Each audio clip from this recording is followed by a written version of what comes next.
commencing with the EIS का chapter number 1. Okay, and chapter number 1 का नाम महक ने बता ही दिया है, automated business processes. Okay, तबीयत ज़्यादा ठीक नहीं है, गला थोड़ा बैठा हुआ है, was having fever the whole night, but मैं नहीं चाहती थी कि मैं क्लास कैंसिल करूं, तो मे बी पिच ज्यादा हाई ना जाए, बट क्लास करेंगे धीमे धीमे, ठीक है? आज रफ्तार में नहीं होगी क्लास, धीमे धीमे.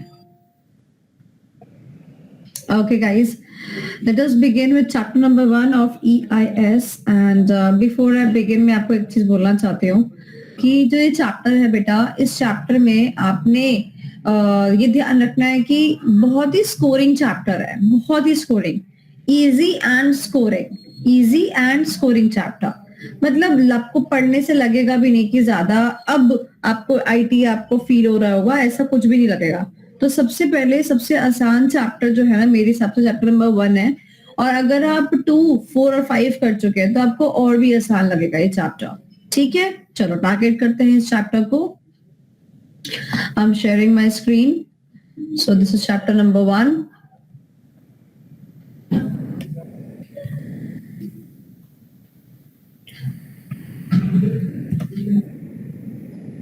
चलो,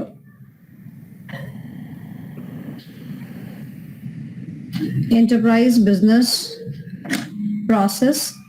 सो मैं आपको बता दूं कि जो ये फर्स्ट पेज है, फर्स्ट टॉपिक है, बेसिकली ये एग्जाम में आ चुका है, तो हम इसे पढ़ भी नहीं रहे हैं और ये बकवास ही टॉपिक है.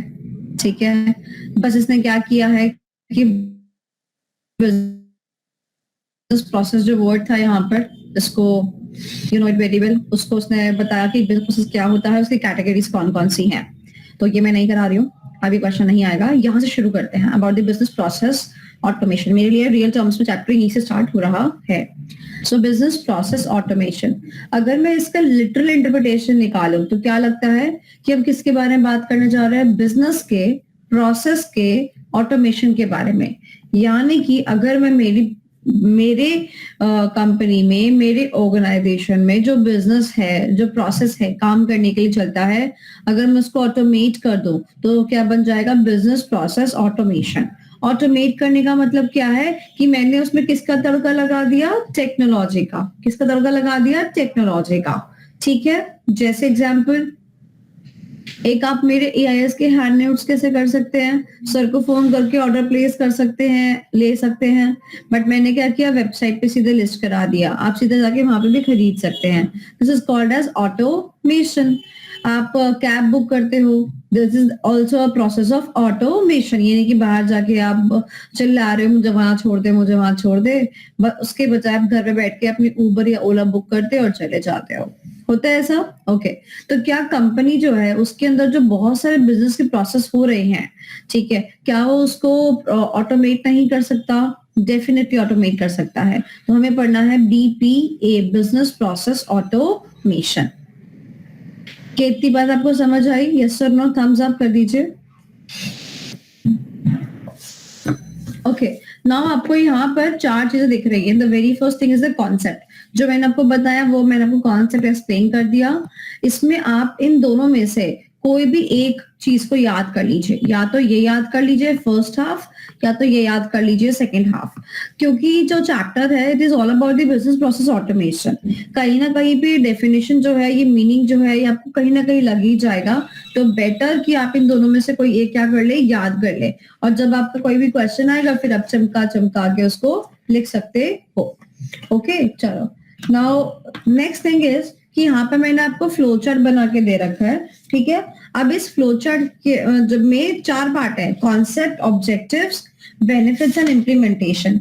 इसमें एक काम और कीजिए, इसमें 2 टॉपिक्स और ऐड कीजिए यहीं पर ही, तो आपका ना बेसिकली क्या हो जाएगा? पूरा पार्ट A जो इस चैप्टर का है फ्लो चार्ट वाइज वो खत्म हो जाएगा. So part A would be processes जो ऑटोमेट होने चाहिए, प्रोसेसेस ऑटोमेशन, कौन से प्रोसेस को ऑटोमेट करना चाहिए, और नेक्स्ट इज चैलेंजेस. तो 1 2 3 4 5 6 टॉपिक्स हो जाते हैं इसमें, ठीक है। चलो ओके, अब बात करते हैं अबाउट द ऑब्जेक्टिव्स। ऑब्जेक्टिव्स भी एग्जाम में आ चुके हैं। बेनिफिट्स जो हैं, बेनिफिट्स तो आई थिंक लास्ट एग्जाम में ही आए हैं, या लास्ट मई या नवंबर में ही आए हैं, ठीक है। प्रोसेस ऑटोमेशन और चैलेंजेस, प्रोसेस ऑटोमेशन और चैलेंजेस ये अमेंडमेंट के दौरान इंसर्ट हुए थे, ठीक है। जिसमें से कि ये आ चुका है, तो मैं एक बार टिक मार्क कर देती हूँ क्या क्या आ चुका है। ये आ चुका है, ये आ चुका है, ये आ चुका है, ठीक है। तो अभी क्या बचता है समझ रहे हो? इम्प्लीमेंटेशन बचता है और चैलेंजेस बचता है, ठीक है। ओके, तो इन दोनों में से अगर क्वेश्चन आएगा तो इन दोनों में से आएगा। और क्योंकि इम्प्लीमेंटेशन अच्छा खासा बड़ा टॉपिक है, मतलब बड़ा कॉन्सेप्ट है, और चैलेंजेस भी आपका सब्जेक्टिव में है, तो यानी कि बीपीए वाले टॉपिक में से आपको सब्जेक्टिव ही देखने को मिलेगा, ऑब्जेक्टिव ना के बराबर ही देखने को मिलेगा, ठीक है। चलिए आगे चलते हैं। तो बेसिकली हम क्या कर रहे हैं यहाँ पे, कोई भी बिजनेस प्रोसेस को क्या कर रहे हैं, ऑटोमेट कर रहे हैं। तो उसने बोला कि ऑटोमेट करने के पीछे पहले बताओ ऑब्जेक्टिव क्या है। तो हमने बताया ऑब्जेक्टिव है हमारा C8। क्या ऑब्जेक्टिव है हमारा? C8। हम क्या रखना चाहते हैं? कॉन्फिडेंशियलिटी रखना चाहते हैं, इंटेग्रिटी रखना चाहते हैं, अवेलेबिलिटी रखना चाहते हैं, और टाइमलीनेस रखना चाहते हैं। यानी कि हम चाहते हैं कि हमें कोई भी चीज जो है हम कॉन्फिडेंशियल रखना चाहे तो पासवर्ड लगा के कॉन्फिडेंशियल रख ले, इंटेग्रिटी रख ले, जो चीज को जैसे रखना चाहे, जिसके हाथों में रखना चाहे उसके हाथों में रखे। अवेलेबिलिटी, मुझे राइट डाटा जो है जब भी मेरे को चाहिए अवेलेबल हो जाए। और टाइमलीनेस, चीजें जो है टाइम पे कंप्लीट हो जाए और सारी रिपोर्ट्स जो है टाइम पे मेरे पास में आ जाए। तो मेरी ये ऑब्जेक्टिव्स थे जिसको लेके मैंने क्या किया, बिजनेस प्रोसेस ऑटोमेट किया। आप मुझे बताओ कि अगर मान लो मैं कोई भी, मेरे यहाँ पे मेरी क्लासेस चलती हैं, एक आपका प्रोसेस है with respect to buying of the handmade notes और टेकिंग अप दी क्लासेस। अगर मैं इसको मैनुअल प्रोसेस पे रखती हूँ तो आप डोंट यू थिंक कि टाइम के ऊपर क्वेश्चन मार्क है? डोंट यू थिंक मेरी अवेलेबिलिटी के ऊपर क्वेश्चन मार्क है? सर की अवेलेबिलिटी के ऊपर क्वेश्चन मार्क है? इंटेग्रिटी के ऊपर क्वेश्चन मार्क है? बट जैसे ही मैं इस चीज को ऑटोमेट कर देती हूँ तो मेरे चारों पॉइंट्स क्या हो जाते हैं, फुलफिल हो जाते हैं। कस्टमर भी हैप्पी है, उसको भी ट्रांसपेरेंसी देखने को मिलती है। मैकडी में अगर ये पता ना चले, मैकडी में अगर हम सेल्स को लेके ऑटोमेट ना करें तो मैकडी में तो कितना घपला हो सकता है ना, राइट? आपको पता ही है ना मैकडी में कितनी सारी सेल्स होती है। That was the objective. Second is the benefits, कि अगर हम ऑटोमेट कर लेते हैं, सॉरी मैंने गलत स्क्रीन शेयर कर दी। अगर आप ऑटोमेट कर ही देते हैं तो ऑटोमेट करने से क्या चीजों में बेनिफिट होएगा। तो बेनिफिट्स में आपको थोड़ा सा समझा रही हूँ सिंपल भाषा में, क्योंकि क्वेश्चन आ चुका है तो ऑब्वियस सी बात है हमारा टाइम बच जाया करेगा, ऑटोमेट कर दिया। कॉस्ट बच जाएगी, ऑटोमेट कर दिया। क्वालिटी इनहांस हो जाएगी क्योंकि ऑटोमेट कर दिया। एफिशिएंसी इंक्रीज हो जाएगी क्योंकि ऑटोमेट कर दिया। तो आप ये 4 पॉइंट्स कर लीजिए, बाकी क्वेश्चन एग्जाम में आ चुका है तो आपको करने की जरूरत नहीं है बाकी points. Next is implementation of BPA. As I mention this is one of the topic जो कि एग्जाम में नहीं आया है और देखने को मिल सकता है। I am gonna focus on this particular topic and I am assuring you that after few minutes आपको ये टॉपिक जो है पूरा याद हो जाएगा। अब आप देखो बेसिकली टॉपिक जो है 2.5 पेज में जा रहा है, ठीक है। और अगर ये मेरा 2.5 पेज जा रहा है ना, तो जब आप लिखने जाएंगे ना, आप कटिंग्स करेंगे, इम्प्रॉपर फॉर्मेट में लिखेंगे, तो ये आपका 3.5-4 पेज में जाएगा, ठीक है। अब बताती हूँ मैं आपको कि क्या चीज है इम्प्लीमेंटेशन ऑफ बीपीए। महक बात ऐसी है कि अगर कोई भी ऑर्गेनाइजेशन ना मैनुअल प्रोसेस कर रहा है, ठीक है, तो उसको ऑटोमेशन पे जाना है। तो जब वो ऑटोमेशन की तरफ जाएगा तो हम क्या कहेंगे कि that company is implementing BPA, यानी कि वो अपने बिजनेस प्रोसेस को क्या कर रहा है, ऑटोमेट कर रहा है। That is implementing BPA. Okay, तो कह रहे कि अगर मुझे मैनुअल से ऑटोमेट की तरफ जाना हो तो मेरे को क्या स्टेप्स फॉलो करने पड़ेंगे। That means how to implement BPA in my organization, how to implement BPA in my organization. It is as same as कि लेट्स सपोज तुमने देखा है सैंडविच बनाना, एक सैंडविच मेकर आता है जो तवे पे रख के ऐसे ऐसे करके सैंडविच बन जाता था पुराने जमाने में ना, पहले ऐसे ही बनता था। फिर धीरे से क्या हुआ, ऑटोमेट करके सैंडविच मेकर आ गया, आया कि नहीं आया। तो जैसे घर पे अभी सैंडविच मेकर ये वाला है और अगर हमारे को सैंडविच का करना है, ऑटोमेटिक वाला लेके आना है, it is as good as कि हमें अपने ऑर्गेनाइजेशन में क्या इंप्लीमेंट करना है, बीपीए। ठीक है, इतनी बात समझ आई? कितने स्टेप्स है टोटल, जरा गिन के तो बताओ। 7 7 8 मैम। 8 अच्छा 8 है, हाँ 8 पीछे। बेटा शादी के फेरे नहीं पूछे थे मैंने इसलिए मना करती हूँ, शादी अटेंड नहीं करनी चाहिए, 7 फेरे बता रही है मतलब 4 हो गए, अब आप अपडेटेड नहीं हो। 4 हो गए? 4 नहीं 5 हो गए, 5।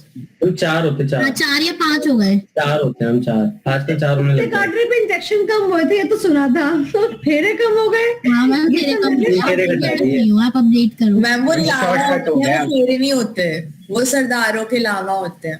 नहीं नहीं, आप चेंज हो गए। हम भैया की शादी हुई थी ना, वहाँ भी 7 नहीं हुए थे, 4 ही हुए थे। ये अमेंडमेंट कब आया? नहीं नहीं, ये लो बजट शादी होगी फिर। नहीं सच में फेरे कम हो गए। 4 ही होते हैं अब आजकल। यार ये क्या बात हुई, मेरे को तो 7 फेरे लेने थे।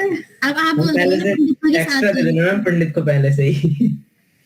ये क्या मैम बात? जरूरी नहीं आप सारा जो नया दिया है टेक्नोलॉजी उसको फॉलो करो मैम, या पढ़े थे ना उसमें मुझे लगता है कि ये टेक्नोलॉजी रिस्क में। 4 तो मैनुअल रखे, 3 ऑटोमेट कर दिए लगता तो है। मैम आपकी बात गलत हो गई। 7 फेरे मैंने देखा नहीं ना, वो 1 पॉइंट पीछे था। यार मेरा तो शौक लग रहा है, मुझे तो 7 फेरे लेने थे। अरे यार, अब मैं कभी जिंदगी में 7 फेरे नहीं ले पाऊंगी। है आप ले सकते हो मैम, जरूरी थोड़ी है सारा टेक्नोलॉजी को फॉलो करो जो भी नया नया अमेंडमेंट्स आए। हाँ हम ले सकते हैं, ऐसा नहीं है, वो पंडित के ऊपर डिपेंड करता है, उसके मूड। टेक्नोलॉजी रिस्क में पड़ा था ना मैम, जो चीज नया है जरूरी थोड़ी है उसको फॉलो करना है। सही कह रहा है, सही कह रहा है। टेंशन ना लो मैम, मैं हूँ ना। हैं? मैं कह रहा दूसरा हूँ भी कि आप करवाएगा। साथ ले लेना। हम पागल है क्या तू भाई, क्या बोल रहा है यार तू? मैं वो लोग करवाएगा। भाई क्या चल रहा है ये आजकल? चलो भाई, अब हम तो अपने कॉन्सेप्ट पे चलते हैं। ओके, इम्प्लीमेंट करते हैं बीपीए। ठीक है, अब देखो इस क्वेश्चन को, देखो इसकी लेंथ काफी ज्यादा है, राइट? अब ध्यान से मेरी बात सुनना। इस क्वेश्चन को आप देख सकते हो अपने एग्जाम में 7 मार्क्स के लिए, 5 मार्क्स के लिए और 5 मार्क्स से कम के लिए, से फॉर 3 मार्क्स। ठीक है, तो मैंने क्या किया, आपको फुल फ्लेज आंसर दे दिया, 7 नंबर के लायक भी दे दिया, 5 नंबर के लायक भी दे दिया और 3 नंबर के लायक भी दे दिया। बाइफर्केशन समझाते हो, ध्यान से मेरी बात सुनना।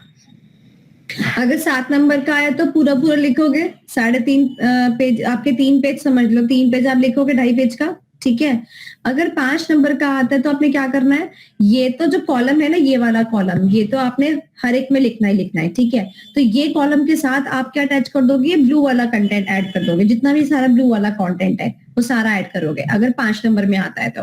ठीक है, तो यानी कि 7 नंबर से 5 नंबर में कन्वर्ट करने के लिए हमने क्या डिलीट कर दिया, हमने क्या डिलीट कर दिया, 7 से 5 में आने के लिए हमने ये वाला पार्ट डिलीट कर दिया, इसको हटा दिया हमने। अब 5 से 3 में आने के लिए हम क्या करेंगे, हम इसको भी हटा देंगे, खत्म। इसका मतलब अगर मान लो 3 नंबर में आता है तो आप खाली ये वाला कॉलम लिखेंगे, सिर्फ स्टेप्स लिखेंगे। Is that clear? बात समझ आ गई? अब बच्चा कह रहा है कि मैम मेरे को क्वेश्चन समझ में ही नहीं आया, एग्जाम्पल, बस ऐसा होगा नहीं तो एटलीस्ट मैं क्या बोलूंगी उसको, सिर्फ हेडिंग याद कर ले, 3 नंबर के लायक तो कर ले कम से कम, राइट? बच्चा कह रहा है कि मैम मेरे को 7 नंबर के लायक इतना ज्यादा याद नहीं हो रहा, तो मैं क्या कहूंगी, 5 नंबर के लायक कर ले, है ना? राइट? बात समझ आ गई? तो आपको दिख रहा है ना इंपॉर्टेंट कितना है ये। चलिए अब आगे चलते हैं, पढ़ते हैं इस टॉपिक को, इम्प्लीमेंटेशन ऑफ बीपीए। टारगेट लगाते हैं 18:56 हो रहा है, 4 मिनट में हमें टॉपिक खत्म कर देंगे, 4 मिनट में। ओके, सबसे पहला स्टेप है स्टेप नंबर 1।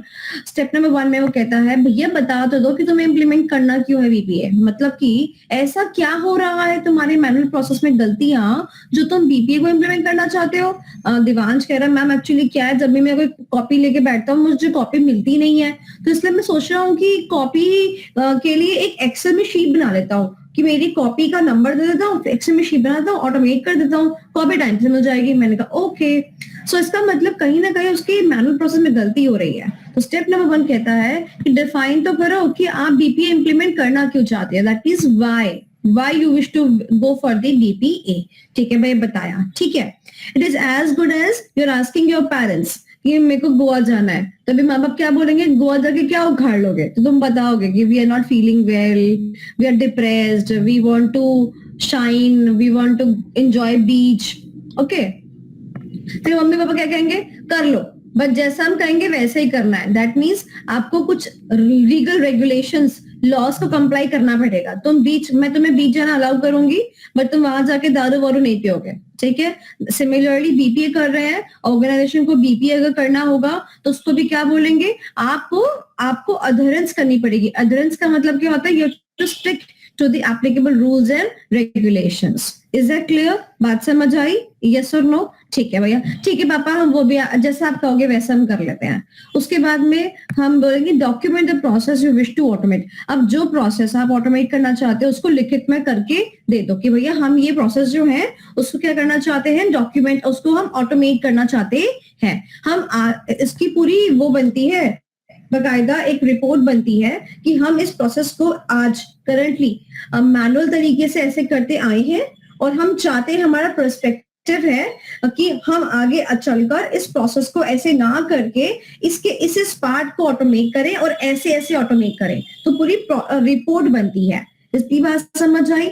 मैं एक क्वेश्चन पूछती हूँ, कंपनीज की बात करती हूँ। अगर कंपनी में आप जाते हो कि आप कहते हो कि प्रोसेस को आप ऑटोमेट करना चाहते हो, तो क्या वर्बली आपकी बात मान ली जाएगी? नहीं ना, लिखित रूप में हर चीज करके दिखानी पड़ेगी ना आपको। इसीलिए स्टेप नंबर 3 आया। मेरे साथ बताओगे सबसे पहला स्टेप क्या है?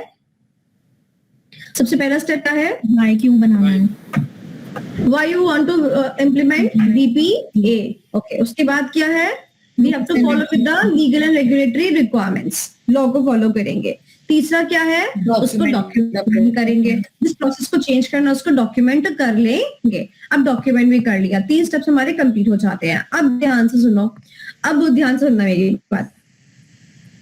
Define the objectives and goals to be achieved by implementing BPA. उसी रिपोर्ट के अंदर बेसिकली आप क्या करते हो, उसी रिपोर्ट के अंदर लिखते हो कि आप अगर BPA है तो आप क्या उखाड़ लोगे? तो हमने बोला कि हम अपने ये वाले गोल्स एंड ये वाले ऑब्जेक्टिव्स जो हैं ये अचीव कर लेंगे। अगर हम इसको ऑटोमेट कर देते हैं तो आपको बिल्कुल सब चीजें बतानी पड़ेगी कि आज हमारी सेल्स इतनी हो रही है, अगर हम इसको ऑटोमेट कर देते हैं तो हमारी सेल्स इससे बढ़ के इतनी हो जाएगी। इससे हमारा मार्केट में क्रेडिबिलिटी इंक्रीज हो जाएगी, हमारी नेटवर्थ इतनी इंक्रीज हो जाएगी, एक्सेट्रा एक्सेट्रा। आपको पूरा का पूरा क्या करना पड़ेगा, अपने गोल्स और ऑब्जेक्टिव्स को डिफाइन करना पड़ेगा। Is that clear? Step number 1 क्या था? Why to implement BPA? Why to implement BPA? इसके बाद सेकंड स्टेप क्या था? Rules and regulations. First step क्या था? Document the process. नंबर 4 क्या है कि क्या उखाड़ लोगे, यानी कि गोल्स को भी Goals and objectives. अब जो ये क्वेश्चन अलग से भी आता है कि हमारे गोल्स कैसे होने चाहिए। हमारे गोल्स हमारी तरह स्मार्ट होने चाहिए, यानी कि गोल्स हमेशा स्पेसिफिक होंगे, मेजरेबल होंगे, अटेनेबल होंगे, रेलेवेंट होंगे और टाइमली होंगे। ठीक है, इसको हम SM के चैप्टर नंबर 2 में भी पढ़ते हैं। ओके, 2 या 3 में पढ़ते हैं। ओके, नेक्स्ट हमने गोल्स डिफाइन कर दिया। अब दिक्कत क्या है? दिक्कत है कि हम हर काम खुद तो नहीं कर सकते। हमें मान लो सांची, हमने कहा कि हम इस चीज में टेक्नोलॉजी लगाना चाहते हैं, बट हम तो महारती नहीं है टेक्नोलॉजी लगाने में। हम तो सिर्फ कंपनी को चला रहे हैं, हम तो मैनेजमेंट है, हम तो महारती नहीं है ना। फॉर एग्जाम्पल मान लो एक सीए फर्म है, सीए फर्म ने कहा कि हम जो है मैनुअल से ऑटोमेशन की तरफ जाएंगे। Is that clear? तो मुझे एक बात बताओ, सॉफ्टवेयर भी मैं डेवलप करूं? नहीं ना, सॉफ्टवेयर तो मैं डेवलप करने के लिए या तो आदमी बिठाऊंगी या तो मैं सॉफ्टवेयर डेवलप करा ले आऊंगी। ऐसा ही होगा ना। सिमिलरली अगर मैं कोई भी बिजनेस प्रोसेस को ऑटोमेट करना चाहती हूँ तो मुझे एक सेकंड पर्सन की हेल्प लगेगी ना, मैं तो उस काम में माहिर नहीं हूँ। Is that clear? तो मैं क्या अपॉइंट करूंगी? मैं अपॉइंट करूंगी उस चीज का एक्सपर्ट। क्या अपॉइंट करूंगी? उस चीज का एक्सपर्ट। अब आपको पता है, आपने एक्सपर्ट के बारे में पढ़ रखा है अपनी ऑडिट के अंदर भी। कहाँ पढ़ रखा है? कौन बताएगा? 620।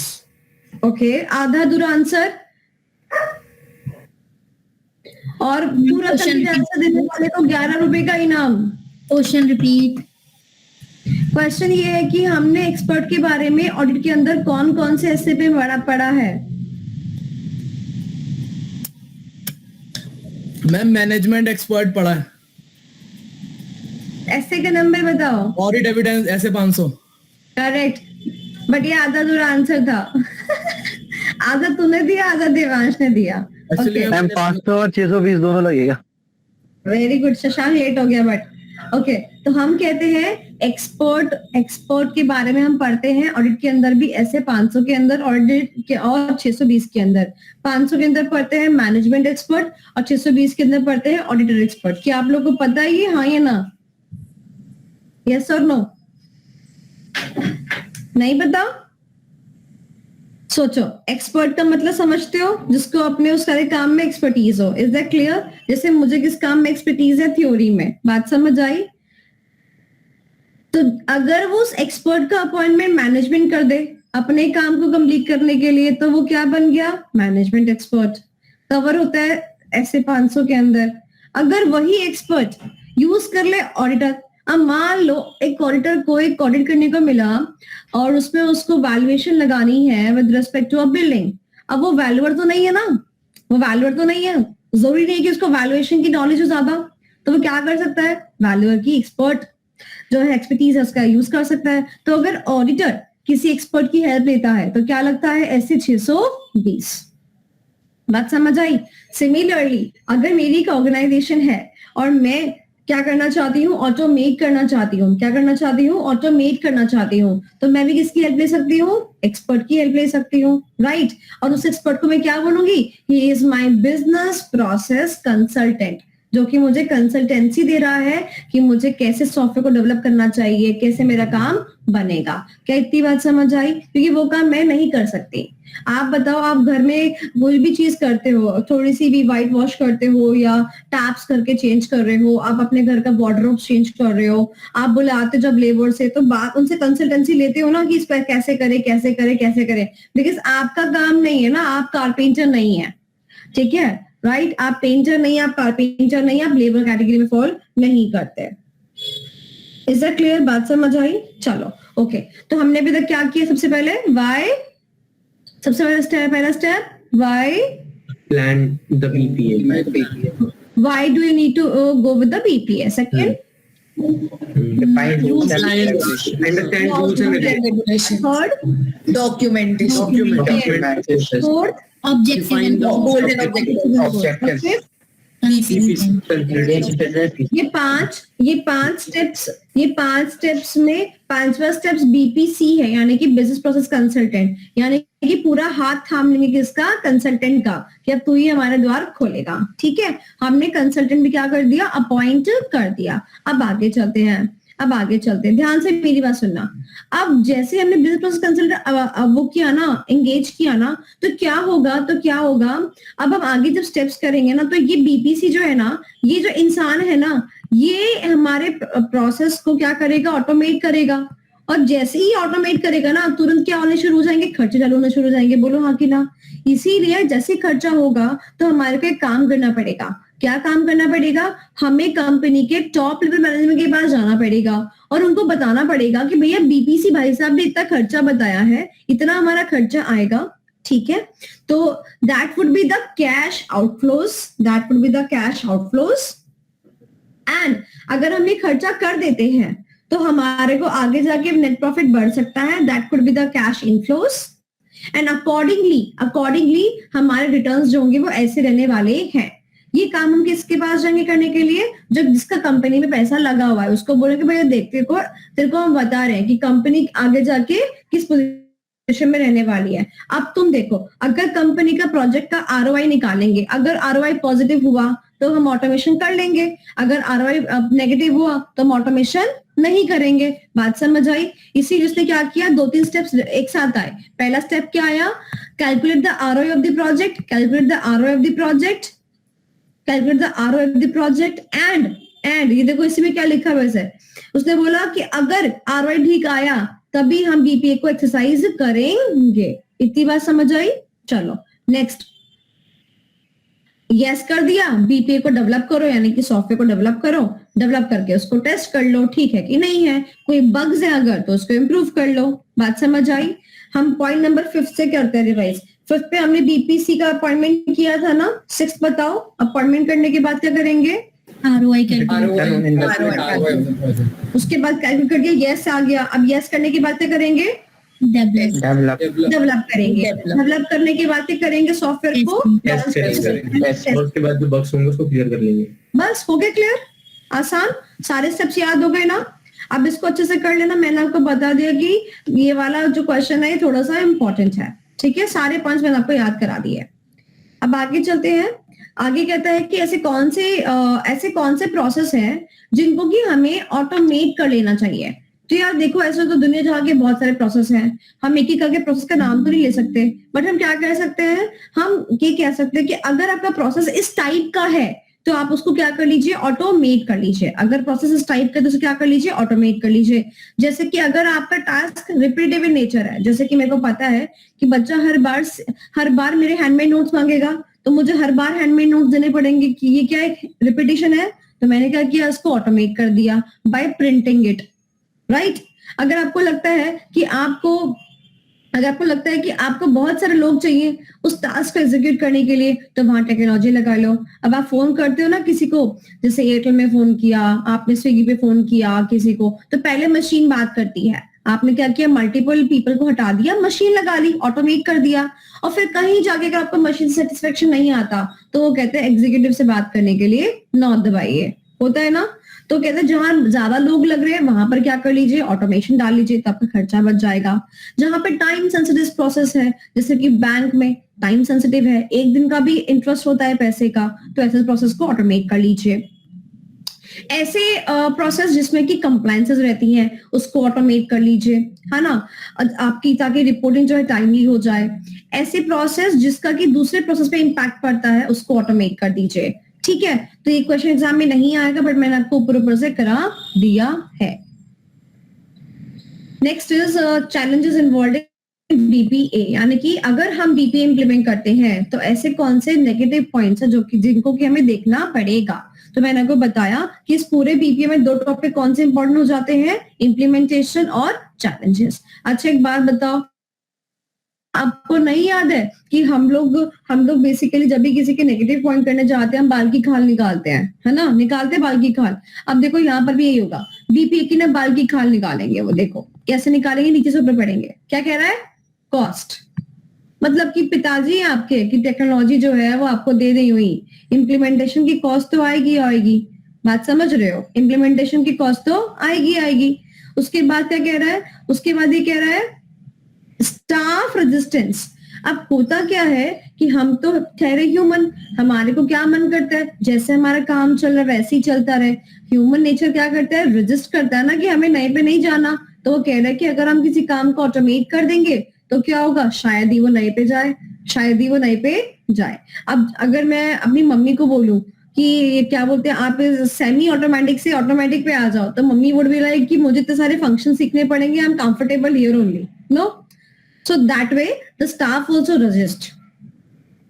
Next is complex processes. वो कहते हैं कि जो चीजें बहुत ज्यादा कॉम्प्लेक्स होती है ना, जो चीजें बहुत ज्यादा दिमाग वाली होती हैं, उसके लिए शायद ये कामयाब नहीं है। जो चीजें बहुत दिमाग वाली होती है, जैसे कि डिसीजन मेकिंग करना, तो वहां पर ये जो चीज है काम नहीं होने वाली। Next is automating the redundant processes.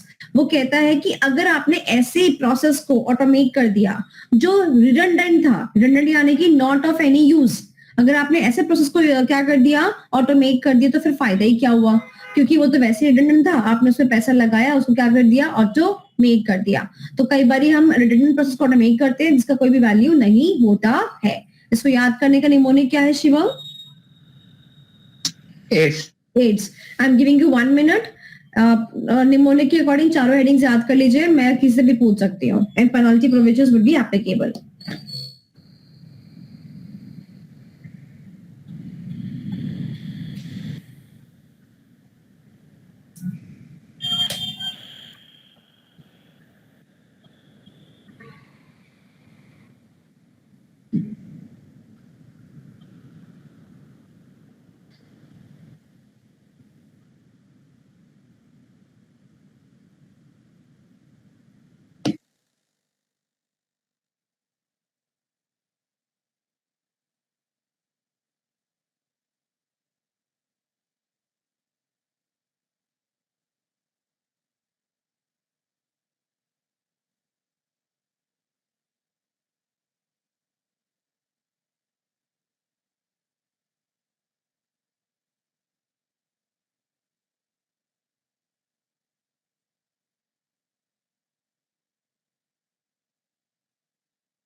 Ma'am एक डाउट है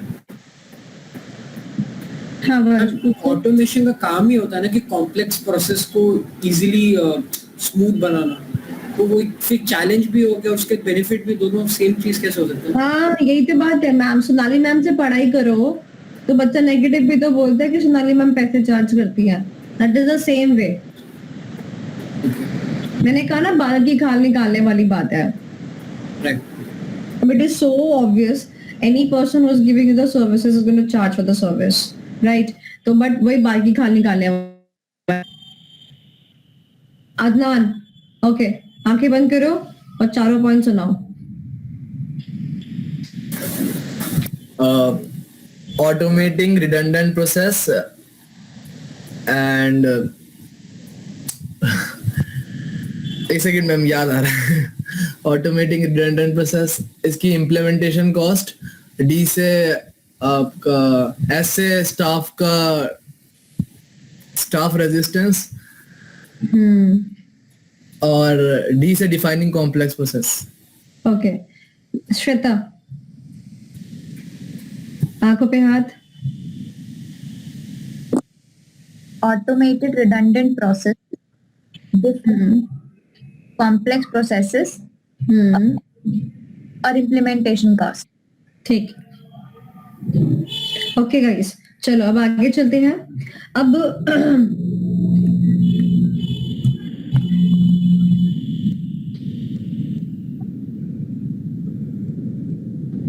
अभी इस टॉपिक को हम होल्ड पे डाल रहे हैं, ठीक है, आगे चल रहे हैं। यहाँ पर आपको दिखेगा रिस्क एंड इट्स मैनेजमेंट, ठीक है, रिस्क एंड इट्स मैनेजमेंट, ठीक है, okay. So risk and it's management, तो उसने रिस्क के बारे में एक बात कही है और फिर उस मैनेजमेंट के बारे में एक बात कही है। तो अब आप एक काम करो, रिस्क में जो आपके ये टाइप्स हैं, इसमें रिस्क में जो टाइप्स हैं ये आपके इंपॉर्टेंट है, ठीक है, और यहाँ पे जो स्ट्रैटेजीज है ये आपकी इंपॉर्टेंट है, ठीक है। चलो, तो आपको पता है रिस्क क्या होता है? बिल्कुल पता है। अगर वंश आप अपनी स्कूटी ड्राइव करते हो और स्कूटी में जो चाबी है वो लगी छोड़ दो, तो ये अब आपकी स्कूटी को क्या हो गया? रिस्क हो गया, है ना। अगर आपका पेपर है, आप पढ़ाई नहीं करते हो, तो ये क्या हो गया? रिस्क हो गया, राइट। तो मैं चलती सीधा ऐसे टॉपिक के ऊपर जो कि आपका इंपॉर्टेंट है, which is types of the risk. ध्यान से मेरी बात सुनेंगे। ये टॉपिक अमेंड हुआ था, ये टॉपिक अमेंड हुआ था और इसीलिए इसको ध्यान से समझना है, ध्यान से समझना है। टॉपिक थोड़ा टिपिकल भी होगा आगे, बट इसको आराम से करेंगे, ओके। तो कहता है risk can be divide into 3 categories. Business risk, business के रिलेशन में। टेक्नोलॉजी रिस्क, क्यों आया टेक्नोलॉजी रिस्क? क्योंकि हम ऑटोमेशन कर रहे हैं, राइट। और अगर हम ऑटोमेशन कर रहे हैं तो डेटा भी हमारा क्या होगा? डेटा भी हमारा सिस्टम पे होगा, तो डेटा रिलेटेड रिस्क, ठीक है, ओके। अब ध्यान से मेरी बात सुनेंगे। बिजनेस रिस्क पहले भी था और अब भी है, बट जो अंदर का कंटेंट है ना वो चेंज हो गया, तो आपको नए वाला कंटेंट करना है। मैं ऐसा क्यों बोल रही हूँ? आप मुझसे क्रैश कोर्स पढ़ रहे हो, मुझे नहीं पता कि आप कौन सा मटेरियल रेफर कर रहे हो, क्या कर रहे हो, ठीक है। मैं 10 दिन के क्रैश कोर्स के लिए आपको बाइट नहीं करती कि आप मेरा ही मटेरियल यूज करो, बट अगर आप कोई और मटेरियल भी यूज कर रहे हो तो सी टू इट कि जो कंटेंट यहाँ पे लिखे हैं, जो टाइप्स ऑफ रिस्क यहाँ पे लिखे हैं वही आपके हो। तो ये एक मेजर पॉइंट हो गया। टेक्नोलॉजी रिस्क, टेक्नोलॉजी रिस्क जो थे ना बेटा, पहले ना टेक्नोलॉजी रिस्क किसी और चैप्टर में कवर हुआ करते थे। In the amendments technology risk को यहाँ पर रखा गया, ओके, टेक्नोलॉजी रिस्क को यहाँ पर रखा गया। And next is data related risk, जो कि हमारे चैप्टर नंबर 3 में आते थे और उनको अब यहाँ पर डाल दिया गया। तो अमेंडमेंट से क्या हुआ? बिजनेस रिस्क को थोड़ा चेंज किया गया, टेक्नोलॉजी रिस्क और डेटा रिस्क को दूसरे चैप्टर से उठा के यहाँ पर रखा गया। इसीलिए बस इतना सा ही अमेंडमेंट था, बट इंपॉर्टेंट हो जाता है ये। अब बात करते हैं बिजनेस रिस्क की। बिजनेस रिस्क यानी कि वो सीधे सीधे इम्प्लीकेशन किस पे डालेंगे? बिजनेस के ऊपर डालेंगे। तो देखो कितना आसान है बिजनेस रिस्क, तो बहुत ही आसान है। वंश, फर्स्ट पॉइंट रीड करो, बिजनेस रिस्क में कौन सा है? स्ट्रेटेजिक रिस्क, यानी कि स्ट्रेटेजी फेल हो गई तो क्या राइज हो जाएगा? Strategic risk. Simple. Financial risk, अगर क्या हुआ, आपके फाइनेंशियल गड़बड़ा गए तो क्या हो जाएगा, फाइनेंशियल रिस्क। अगर आपने कंप्लायंसेस नहीं करी, एलआर की कंप्लायंसेस नहीं करी, तो क्या राइज हो जाएगा, रेगुलेटरी रिस्क। अगर आपने इफेक्टिव और एफिशिएंट काम नहीं किया तो क्या राइज हो जाएगा, ऑपरेशनल रिस्क। अगर नेचुरल डिजास्टर आ गया, टेररिज्म फैल गया, कोविड आ गया, तो क्या राइज हो जाएगा, हैजार्ड रिस्क। और अगर मान लो आपने बहुत सारे काउंटर मेजर्स लिए, यानी कि बहुत ज्यादा प्रिकॉशंस लिए, बट प्रिकॉशंस लेने के बावजूद भी आप ऐसा नहीं कह सकते कि आप अपना बिजनेस रिस्क फ्री एनवायरनमेंट में चला रहे हैं। आप कितना भी प्रिकॉशन ले लीजिए, it is as same as एक बंदा जो है कोविड के टाइम पे कितनी प्रिकॉशंस ले रहा था, बट फिर भी घर बैठे किसी तरह से कोविड हो ही रहा था। सिमिलरली कुछ ऐसे रिस्क होते हैं जो कि रेसिडुअल रिस्क होते हैं, कितने भी प्रिकॉशंस आप ले लो, बट फिर भी उन रिस्क को आप क्या नहीं कर सकते, कंट्रोल नहीं कर सकते, वो रिस्क आ ही जाते हैं। उनको बोलते हैं रेसिडुअल रिस्क, बचा कुचा रिस्क, यानी कि कुछ भी कर लेने के बाद भी जो रिस्क लगता है उसको क्या बोलते हैं, रेसिडुअल रिस्क। बात समझ आई, कितने रिस्क है, 6 रिस्क है। अब मैं आपको बताती हूँ इस क्वेश्चन का पॉइंट क्या है। किया गया, पहली बात। दूसरी बात, बच्चे को स्ट्राइक अगर हो जाए कि ये 6 पॉइंट थे तो बच्चा लिख देगा, कंटेंट आराम से बना के लिख देगा। बट अगर बच्चे को 6 पॉइंट ही स्ट्राइक नहीं हुए ना, तो बच्चा वहीं पर गया। तो अगर स्ट्राइक करना है तो ये 6 पॉइंट अच्छे से कर लीजिएगा। ओके, अब बात करते हैं with respect to the next risk which is technology risk. Technology risk में बेटा क्या लिखा है यहाँ पर, अमेंडेड इन मई 20 और फिर मई 21, मतलब 2 बार अमेंडमेंट आ गई इस टॉपिक के अंदर, 2 बार अमेंडमेंट आ गई इस टॉपिक के अंदर। ठीक है, हम इसमें क्या पढ़ेंगे, टेक्नोलॉजी के रिस्पेक्ट में। अच्छा एक बात तो बताओ, अगर मैं कोई, क्या उस टेक्नोलॉजी की होने से दिक्कत हो सकती है, बिल्कुल हो सकती है। जैसे मान लो मैंने कहा कि मैं सोने से पहले अलार्म लगा लेती हूँ, तो मैंने मोबाइल में अलार्म लगा लिया, मैंने टेक्नोलॉजी का यूज किया, बट वो अलार्म जो है बजा ही नहीं, या फिर मेरा फोन स्विच ऑफ हो गया। अब क्या कर सकते हैं, नहीं हो पाई ना मैं। यानी कि कहीं ना कहीं टेक्नोलॉजी को यूज करने से उसके रिस्क भी होते हैं। अब आप देखो कितने रिस्क है, ये देखो कितने रिस्क है, इतने सारे रिस्क है, ये इतने सारे रिस्क है, ये देखो यहाँ तक रिस्क आते हैं। आपको कितने करने हैं, एनी 6, ताकि अगर क्वेश्चन आएगा तो आप 5 लिख पाओगे। तो मेजरली लिखने आपको 5 ही है, 5 से ऊपर आपका क्वेश्चन नहीं बनेगा। ठीक है, बट आप करो कितने, 6। अगर मान लो आपको एक याद नहीं आया या आपकी एक्सप्लेनेशन थोड़ी शॉर्ट पड़ गई तो आप वहां पे कर सकते हो। ठीक है, अब मैं आपको एक ऑप्शन दे रही हूँ, हमारे पास बहुत सारे पॉइंट्स हैं। ठीक है, बहुत सारे पॉइंट है, या तो मैं आपको इजी 6 करा दूं। ठीक है, एक ऑप्शन ये है। सेकेंड ऑप्शन ये है कि मैं आपको ना करा के आप सारे के सारे पॉइंट्स पढ़ लीजिए और जो आपको डिफिकल्ट लगते हो वो मुझसे पूछ लीजिए। तो मैं आपको 3-4 डिफिकल्ट जो पॉइंट है वो करवा दूंगी। तो बताओ क्या करना है, ऑप्शन नंबर 1 या option number 2? 2 ma'am. Ma'am option 2। Option 2, thank you guys, आज सेल्फी ले ही लेते हैं। चलो तो पढ़ते रहो। पॉइंट नंबर 1 नहीं समझ आ रहा मुझे बताओ, फिर मैं नेक्स्ट पॉइंट ऐसा करूंगी। फर्स्ट 3 पॉइंट्स पढ़ लीजिए, अगर कुछ पॉइंट है तो पूछ लीजिए, बंच बना के करते हैं।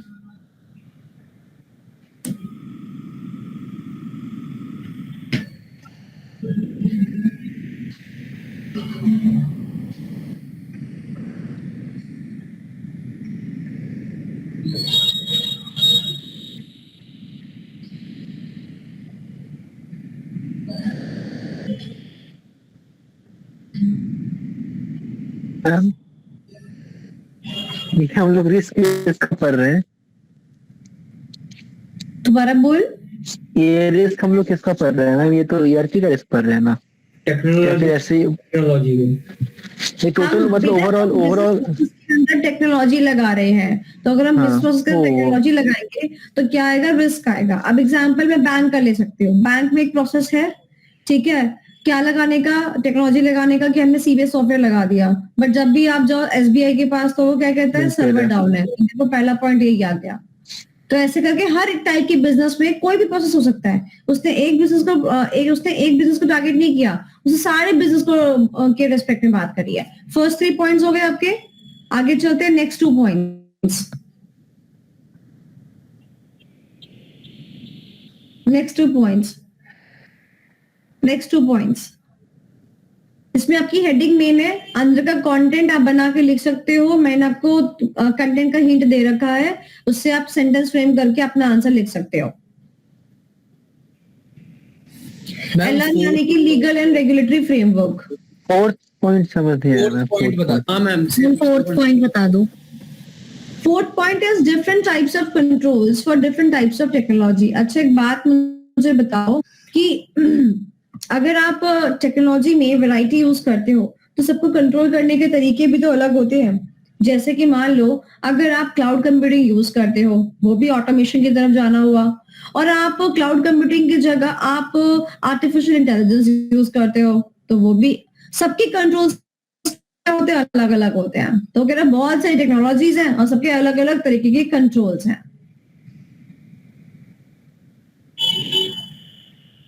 I think we are done with the first page. Second page पे आते हैं। फर्स्ट 3 कर लीजिए।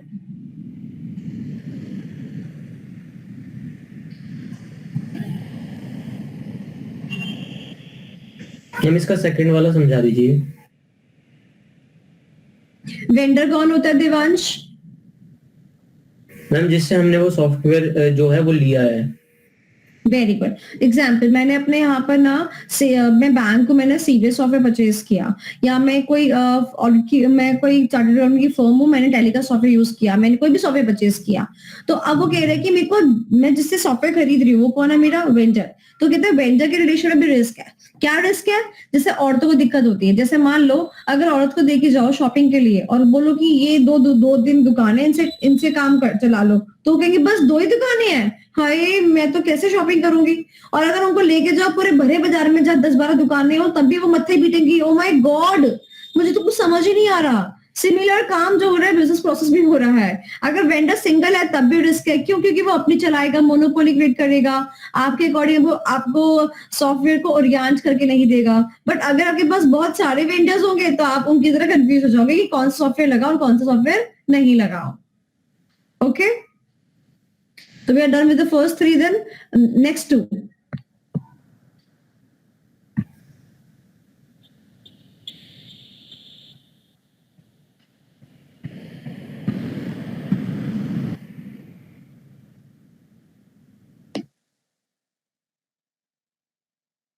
मैम मेरे नोट्स में ये वाले पेजेस ही नहीं है।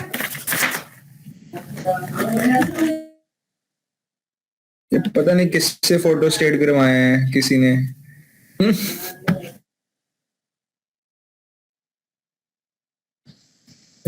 मैम ये सेग्रीगेशन ऑफ ड्यूटीज में जो लिखा हुआ है कि इट कैन लीड, मतलब फ्रॉडुलेंट एक्टिविटीज हो सकती है, इसका मतलब क्या है? पहले सेक्शन ड्यूटी का मतलब क्या होता है? काम बांटना। Very good. तो अगर वो कह रहे हैं segregation of duty conflicts, conflict का मतलब क्या हुआ? कि प्रॉपर काम ये नहीं पढ़ा तुमने? यानी कि अगर कोई सामने से कह दे कि हम सेग्रीगेशन नहीं कर रहे, बैंक का मैनेजर जो होता है वो हर 3 साल में उसका तबादला क्यों होता है?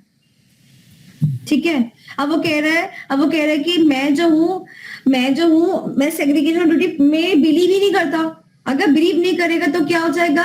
फ्रॉडुलेंट एक्टिविटी के लिए वनरेबिलिटी हो सकती है। वनरेबिलिटी यानी कि open to risk. Ma'am fraud कैसे, फ्रॉड की एक्टिविटीज कैसे? तू अपनी स्कूटी जो है बाहर खड़ी छोड़ के गया, चाबी लगा के गया, इसको क्या बोलेंगे? वनरेबिलिटी। चोर के लिए वनरेबिलिटी हो सकती है। ठीक है, it is open for vulnerability. फिर उसके बाद में चोरी करके स्कूटी चोरी करके लेके जा सकता है, यानी कि वनरेबिलिटी फॉर फ्रॉडुलेंट एक्टिविटीज, यानी कि फ्रॉड हो सकता है कोई भी क्रिएट। मैम कोई इसका एग्जांपल है कि जैसे सेग्रीगेशन ऑफ ड्यूटी कन्फ्लिक्ट होने से फ्रॉड हो रहे हैं? अगर मान लो बैंक के अंदर एक क्लर्क है और एक पीओ है। क्लर्क की अपनी ड्यूटी है, मैनेजर क्या बोलते हैं, पीओ की अपनी ड्यूटी है। अगर जो है कोई भी इंसान, लेट्स सपोज जो पीओ है वो अपनी ड्यूटी को ढंग से परफॉर्म नहीं करता, वो कहता है कि मैं सेग्रीगेशन नहीं रखूंगा, तू मेरा काम भी देख ले सकता है, मैं तेरा काम भी देख सकता हूँ, तो तुम्हें नहीं लगता कि आज भी ऐसी हिट हो गया और फ्रॉड होने की चांसेस? जी ठीक है ma'am, thank you. Okay, next is ये ये तीनों पॉइंट्स।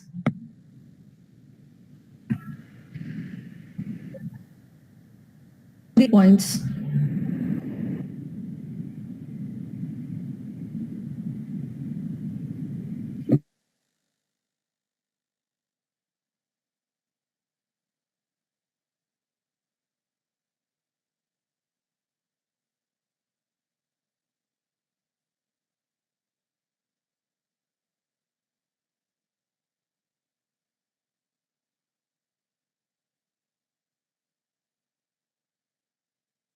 मैम ये फर्स्ट वाला ही बता दो। फर्स्ट वाला है बेटा NSET, ठीक है। इसको पहली बात तो ऑब्जेक्टिव के लिए भी याद कर लो। NSET की फुल फॉर्म क्या होती है? New social engineering techniques. अब आपने देखा होगा कि आजकल क्या होता है, जो फ्रॉड्स होते हैं ना वो सोशल मीडिया के थ्रू होते हैं। जैसे एग्जांपल आपके व्हाट्सएप, आपने मुझसे पूछा कि सोनाली मैम मेरे को एग्जामिनेशन फॉर्म भरना है, आपके पास कार्ड है क्या? मैंने कहा हाँ बेटा है। क्या हुआ? कहता मैम मेरा कार्ड चल नहीं रहा, आप मुझे डिटेल्स भेज दो, मैं उससे एग्जाम फॉर्म भर दूंगी। मैंने कहा ठीक है। तो मैंने क्या किया, कार्ड की फोटो जो आपको सेंड कर दी, ठीक है। उसके बाद आपने कहा कि मैम एक OTP आया होगा, मैम OTP भी सेंड कर दीजिए। मैंने व्हाट्सएप पे वो भी सेंड कर दिया, ठीक है।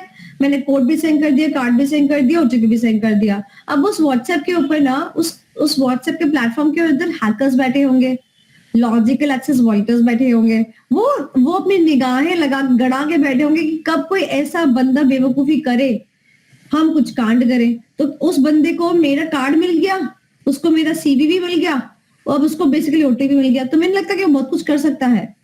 तो उसको इस टेक्निक को बोलते हैं न्यू सोशल इंजीनियर, यानी कि सोशल प्लेटफॉर्म के थ्रू करी गई चीजें, जहां पर कि वो एक्वायर करता है। क्या एक्वायर करता है? जैसे कि CV भी एक्वायर कर लिया, और इसको क्या बोलते हैं? कॉन्फिडेंशियल क्रेडेंशियल्स, यानी कि आपका पासवर्ड एक्वायर कर लिया, आपका CV भी एक्वायर कर लिया, लाइक दैट। और इसीलिए हम कहते हैं कि अगर मान लो कोई ऐसा काम करता है तो हमेशा आपको ना डिफरेंट चैनल्स को यूज करना चाहिए। जैसे मान लो मेरे कोई दोस्त है, मुझसे कार्ड मांगता है ना, तो मैंने फोटो भेज दी व्हाट्सएप के ऊपर, CV भी जो होता है मैं उसको फोन करके बताती हूँ, और OTP जो आता है मेरे पास मैसेज में, और उसको नॉर्मल मैसेज करती हूँ, ना कि व्हाट्सएप मैसेज। तो मैंने क्या कर दिया, डाइवर्सिफाई कर दिया। जैसे मैंने डाइवर्सिफाई कर दिया तो उसको सारी चीजें एक प्लेटफॉर्म पे नहीं मिलेंगी, तो फिर डिस्क्राइज मुझे नहीं होगा। बात समझ आई? तो ये होती है एक IT टीचर की दिमाग की बात। और बाकी सारे बच्चों तो सारा व्हाट्सएप पे ही कर देगा सारे के सारे काम। मैम व्हाट्सएप तो सेफ होता है क्योंकि वो तो ma'am end to end encryption provide करता है ना। अच्छी बात है, बहुत अच्छी बात है। हाँ दिवांश, ऐसा ही सोच के लोग ऐसा कर देते हैं और फिर उनके बैंक से पैसे खाली हो जाते हैं। बिल्कुल सही कह रहे हो आप मैम। जैसे मैम मैंने मतलब चेक किया था काफी, जैसे कि कोई भी मैसेज अगर होता है व्हाट्सएप पर, देयर इज अ ट्रस्ट, जहाँ विश्वास है वहीं विश्वासघात है।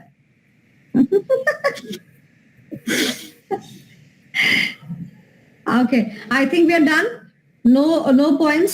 Okay, तो वापस चलते हैं, देखते हैं यहाँ पर। तो मैंने आपसे कहा था, इस चार्ट पे वापस आते हैं। मैंने आपसे कहा था कि इसमें हम पढ़ रहे हैं टाइप्स, और टाइप्स कितने हैं? 3। कौन कौन से अदनान? बिजनेस रिस्क, डेटा के रिलेटेड में risk, technology risk. We are done with 2। Business के कर लिए हमने, और कौन से कर लिए? टेक्नोलॉजी के कर लिए। अब कौन से बचते हैं हमारे? Data related risk. अब वो करते हैं। ओके चलो, डेटा रिस्क। ये रिस्क ना पहले कहाँ थे? चैप्टर नंबर 3 के अंदर थे। और जो आप ये वाले पढ़े आपने ना, ये वाले जो अमेंडमेंट में थे, ये चैप्टर नंबर 5 में थे, पहले उठ के यहाँ पर आ गए थे। ओके, अब बात करते हैं डेटा रिलेटेड रिस्क। ओके चलो, तो क्या बोलते हैं? डेटा रिलेटेड रिस्क के अंदर क्या होगा? ऑब्वियसली डेटा के साथ छेड़खानी होगी। तो कितनी कैसे कैसे छेड़खानी हो सकती है? ये वो तरीके हैं जिसके थ्रू डेटा के अंदर क्या हो सकती है? डेटा के थ्रू छेड़खानी हो सकती है। या तो डेटा के थ्रू छेड़खानी हो रही है, या तो डेटा के अंदर छेड़खानी हो रही है, यानी कि डेटा कहीं ना कहीं मौजूद है। Is that clear? तो that is known as the data related risk. अब मैं आपको बताती हूँ, जितने सारे पॉइंट्स ये वाले हैं ना बेटा, ये सारे पॉइंट्स आपके इंपॉर्टेंट है फॉर MCQ। अब क्या होगा, वो आपको ना एक्सप्लेनेशन देगा और आपसे पूछेगा बताओ ये कौन सा रिस्क है। Is that clear? चलो समझते हैं। सबसे पहला रिस्क बहुत इजी है। सबसे पहला रिस्क, शशांक रीड करो। सबसे पहला रिस्क कौन सा? हेडिंग रीड करो। Data digging. Very good. Diddling का मतलब क्या होता है? छेड़खानी करना। क्या होता है डिडलिंग का मतलब? छेड़खानी करना। डाटा के साथ क्या करी, छेड़खानी। जैसे कि वो 3 इडियट्स में आमिर खान ने क्या किया था, स्पीच के साथ छेड़खानी की थी। बात समझ आया? छेड़खानी कब कब हो सकती है, सिस्टम में एंटर करने से पहले भी हो सकती है और सिस्टम में एंटर करने के बाद भी हो सकती है। तो बताओ 3 इडियट्स में कब करी थी, वो ऑलरेडी स्पीच उसके अंदर थी ना, फिगर बाद में करी थी। फिगर करने के बाद। तो बताओ वो कौन सा रिस्क था, डेटा रिस्क में डेटा डिडलिंग रिस्क, डिडलिंग यानी कि छेड़खानी। Is that clear? चलो आगे चलते हैं। नेक्स्ट इज, तो मैं आपसे क्या कहना चाहती हूँ, मैं आपसे कहना चाहती हूँ, ये शेड्यूल भेज दिया क्या बच्चों का, जो ये जो 5 तारीख वाला चालू हो रहा है, मैं शीट क्लोज कर दूं यहाँ से? हाँ?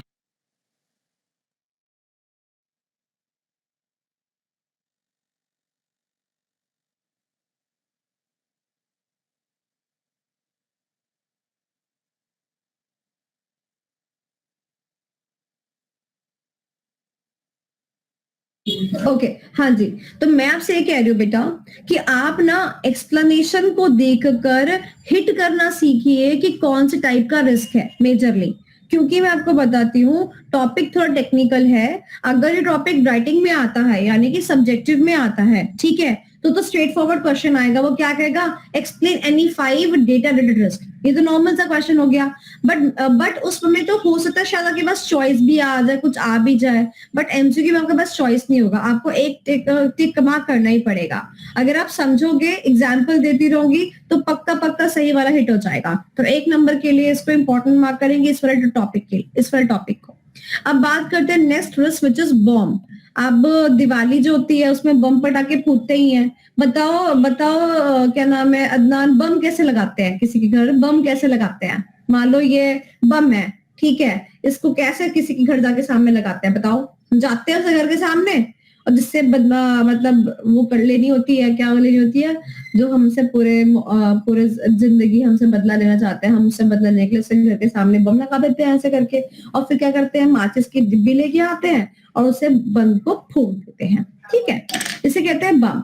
यानी कि हमने क्या किया, हम गए और हमने उसके यहाँ पे वो तिल्ली लगाई और हमने कांड कर दिया। सिमिलरली जब हम ऐसा कोई कांड डेटा के रिलेशन में करते हैं उसको क्या कहते हैं, बॉम्ब लगाना। बॉम्ब यानी कि बी से बॉम्ब, बी से बैड कोड। आपको पता है ना कि हमारी काफी जगह चीजें सॉफ्टवेयर जो होती है वो कोडिंग पे चलती है।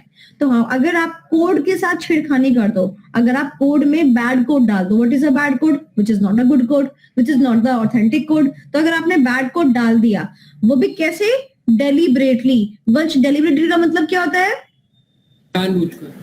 हाँ, जैसे घर में किसी के बॉम्ब लग के आते हैं ना, उससे बदला लेने के लिए। यानी कि बॉम्ब में हमेशा ध्यान रखना, कौन सा वर्ड इंपॉर्टेंट है, डेलिबरेटली, यानी कि जानबूझकर रखा जाएगा। तो उसने बोला जानबूझ के planted by the insider. Insider यानी कि घर का बेदी लंका ढाई। या तो इनसाइडर ने रख दिया, या तो उसके खुद के बच्चों ने रख दिया अपने मम्मी पापा से बदला लेने के लिए, या तो हम जैसे लोगों ने रख दिया, बाहर के लोगों ने रख दिया, या फिर सप्लायर ऑफ द प्रोग्राम, यानी कि जहां से वो फूक बम लेके आए, फूक बम कह रही हूँ, जो वो लेके आए ना बम, उस बम को बनाने वाले ने ही रख दिया। यानी कि जिसने हमें वो सॉफ्टवेयर दिया उसी ने बैड कोड डाल के दे दिया। Is that clear? बात समझ आ गई? तो कौन कौन से वर्ड याद रखने हैं, बी से बॉम्ब, बी से बैड कोड।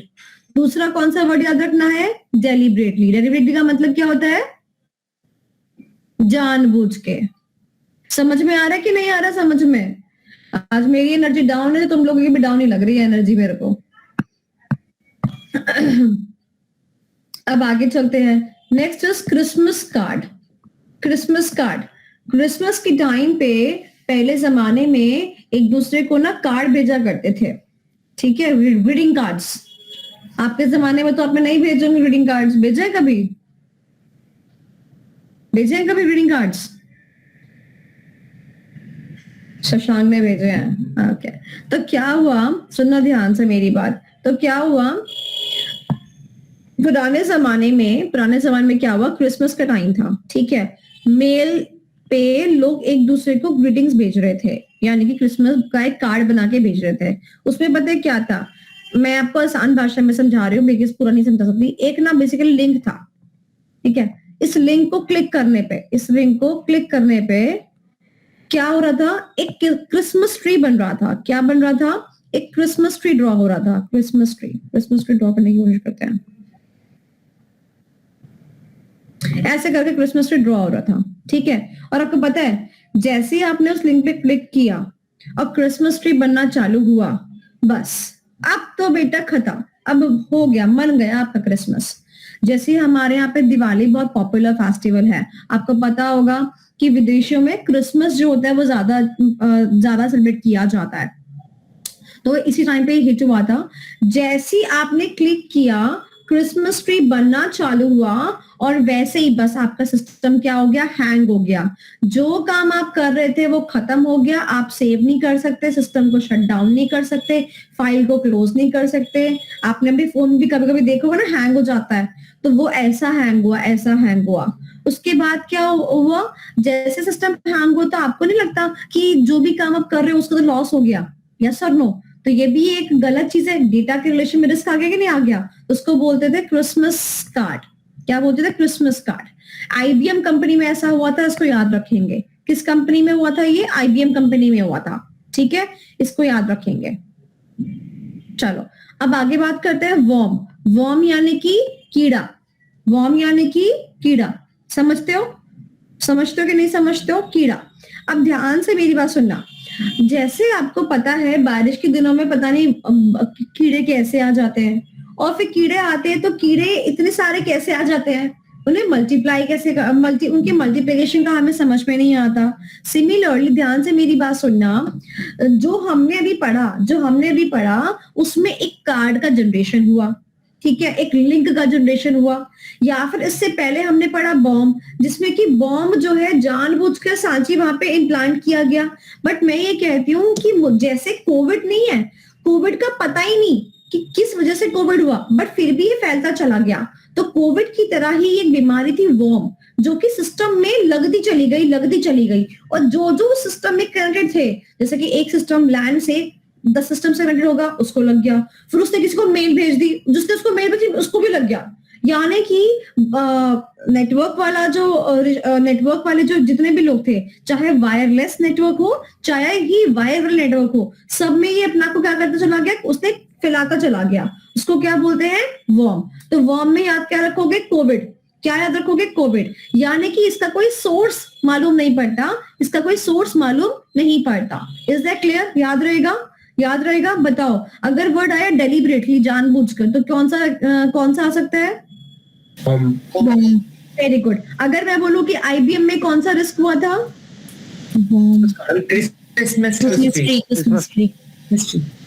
Okay, next. अगर मान लो हमें किसी के सोर्स का नहीं पता चल रहा और वो मल्टीप्लाई होता जा रहा है, ठीक है, समझ आ रहा है? Okay, next. अब जो ये नेक्स्ट दो है ना, राउंडिंग डाउन और सलामी टेक्निक, ये काफी मिलते जुलते हैं।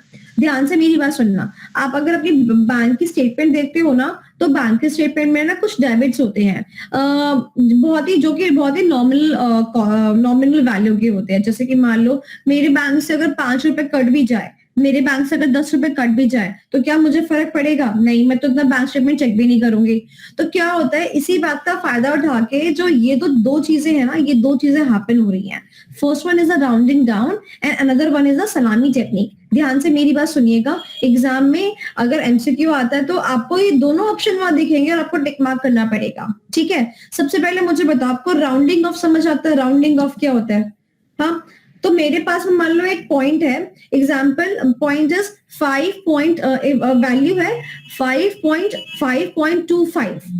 अब मुझे इसको राउंड ऑफ करना है। ध्यान से समझना, मैं क्या कर सकती हूँ राउंड ऑफ में? या तो कम की तरफ राउंडिंग कर सकती हूँ या तो ज्यादा की तरफ राउंडिंग कर सकती हूँ। बात समझ आती है?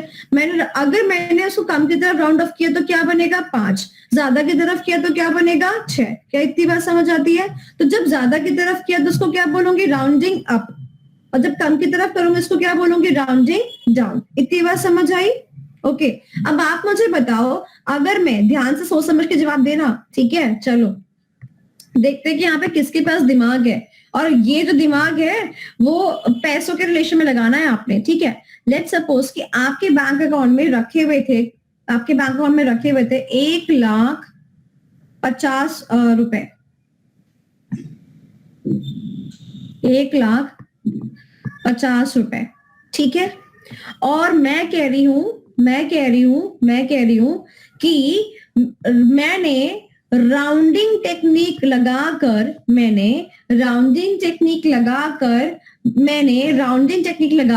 आपके पैसों से जो राउंड ऑफ आया वो अपने पॉकेट में डाल लिया, जो कि वो होगा 50 रुपए। तो बताओ राउंडिंग डाउन होगा कि राउंडिंग अप होगा कि मुझे मुनाफा हो जाए? राउंडिंग डाउन होगा। बात समझ आई? तो यहाँ पे राउंडिंग डाउन है, क्या हुआ? तो यहाँ पर क्यों लिखा है राउंडिंग डाउन? अब समझ आया? राउंडिंग अप क्यों नहीं लिखा हुआ? इतनी बात समझ आई? बिकॉज तुम्हें लॉस कब होगा? जब तुम्हारे साथ राउंडिंग डाउन होगा, हाँ कि नहीं? Yes sir no? मेरे को मुनाफा, मैं तो हैकर हूं, मैं तो चोर हूं, राइट? बट मैं तुम्हारे पॉइंट ऑफ व्यू से बात कर रही हूँ। तुम्हें कब होगा? जब तुम्हारे साथ राउंडिंग डाउन होगा। क्या इतनी बात समझ आई कि राउंडिंग अप क्यों नहीं है, राउंडिंग डाउन क्यों है? तो पहला क्वेश्चन तो आपको एमसीक्यू में ये देखने को मिल सकता है, जैसे मैंने आपको ये क्वेश्चन पूछा है, ये हमारा एमसीक्यू में एक बार आ भी चुका है। ऐसे करके उन्होंने पूरा स्टेटमेंट दिया, एक वैल्यू दी और फिर पूछा कि बताओ कौन सी टेक्निक है, ठीक है? इतनी बात समझ आई? अब ध्यान से मेरी बात सुनना। अगर जो ये राउंडिंग डाउन है, एक सेकेंड,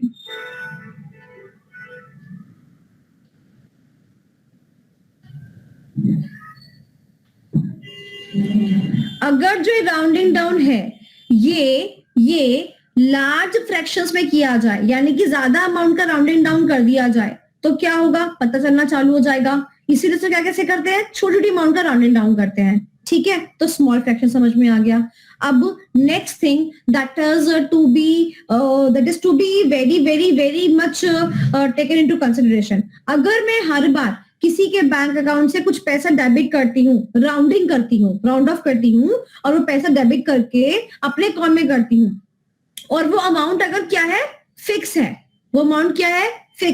तो उसको क्या बोलेंगे? सलामी टेक्निक।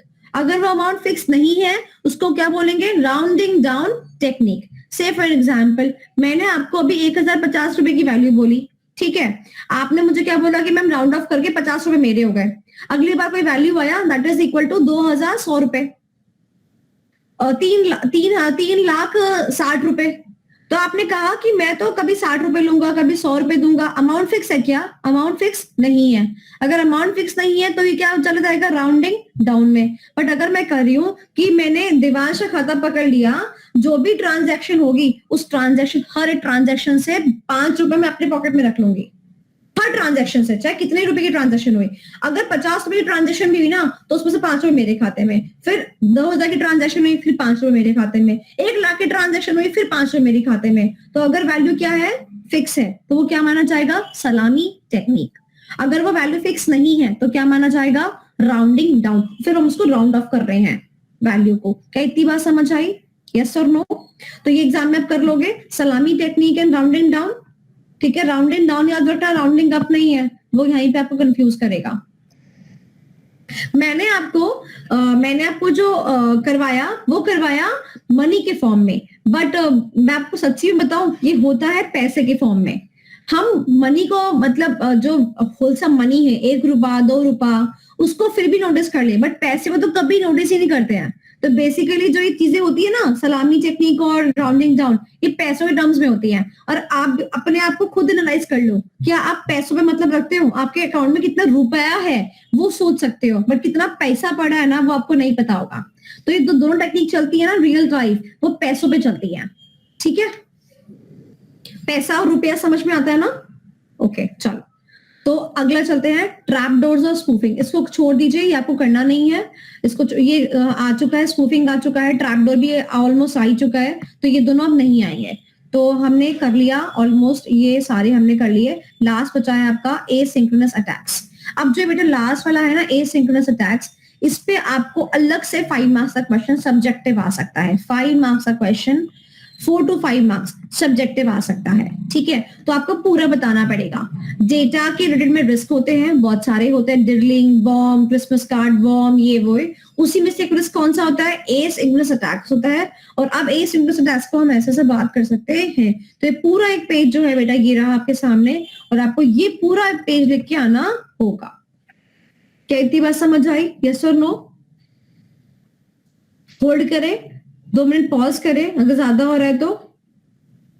इतने डिफिकल्ट वाले रिस्क है ये, बेसिकली चैप्टर नंबर 3 का पार्ट है ये, और मैंने आपको करा दिया। आपको समझ में आए? वैसे आसान लगे पढ़ने में एग्जाम्पल्स के थ्रू?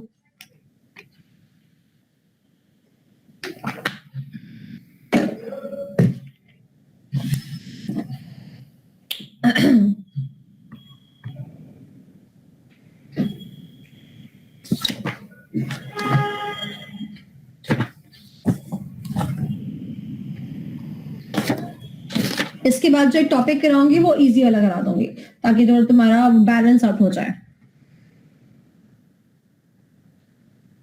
ओके, अब देखो क्या होगा, ध्यान से सुनना। एसिंक्रोनस अटैक्स, अटैक का मतलब समझ में आता है ना क्या होता है? आप पता है क्या होगा? अभी तक तो हम डेटा के बारे में पढ़ रहे थे कि हमने क्रिसमस कार्ड कर दिया, हमने डेटा के साथ छेड़खानी कर दी, डेटा डिडलिंग कर दिया, बॉम्ब रख के आ गए, समझ रहे हो? अब पता है क्या हो रहा है? सुनना ध्यान से। आपने वो पिक्चर देखी है आलिया भट्ट की जिसमें वो गाना था, बाबा मैं तेरी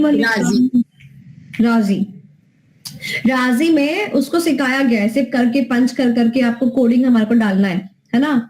और फिर एक दिन क्या हुआ, वो पकड़ी गई थी, है ना। आपने से बहुत सारे पिक्चर्स में देखा होगा कि ऐसे लोग होते हैं, वो फोन पे बात कर रहे होते हैं, और दूसरा बंदा होता है जो कि उसने लाइन चेंज कर दी होती है, ये एक एक्स्ट्रा लाइन खींच दी होती है, टेलीफोनिक लाइन, और वो सारी बातों को सुन लेता है, टेपिंग कर लेता है, सुन लेता है। देखा होगा आपने ऐसा। तो जब हम डेटा के ट्रांसमिशन के टाइम, डेटा ट्रांसमिट हो रहा है from one place to another place, data के ट्रांसमिशन के टाइम अगर हम क्या करें, अटैक करें, तो उसको क्या कहते हैं? Asynchronous attack. डेटा के ट्रांसमिशन के टाइम अगर हम अटैक करते हैं तो उसको क्या बोलते हैं? Asynchronous attacks. इतनी बात समझ आई? क्या हो रहा है? डेटा का ट्रांसमिशन, यानी कि डेटा कहां से ट्रैवल कर रहा है? From point A to point number D. और यही बात जो है यहाँ पर एट लास्ट कंक्लूजन में लिखी गई। देखो ये वेरी इंपॉर्टेंट, इवन एमसीक्यू पे भी आ सकती है कि बताओ एसिंक्रोनस अटैक्स कब होते हैं? जब डेटा को मूव किया जाता है अक्रॉस द नेटवर्क्स, यानी कि टेलीफोनिक लाइन या टेलीकम्युनिकेशन लाइंस के थ्रू डेटा को क्या किया जा रहा है? मूव किया जा रहा है। तो क्या कौन सा अटैक लगता है?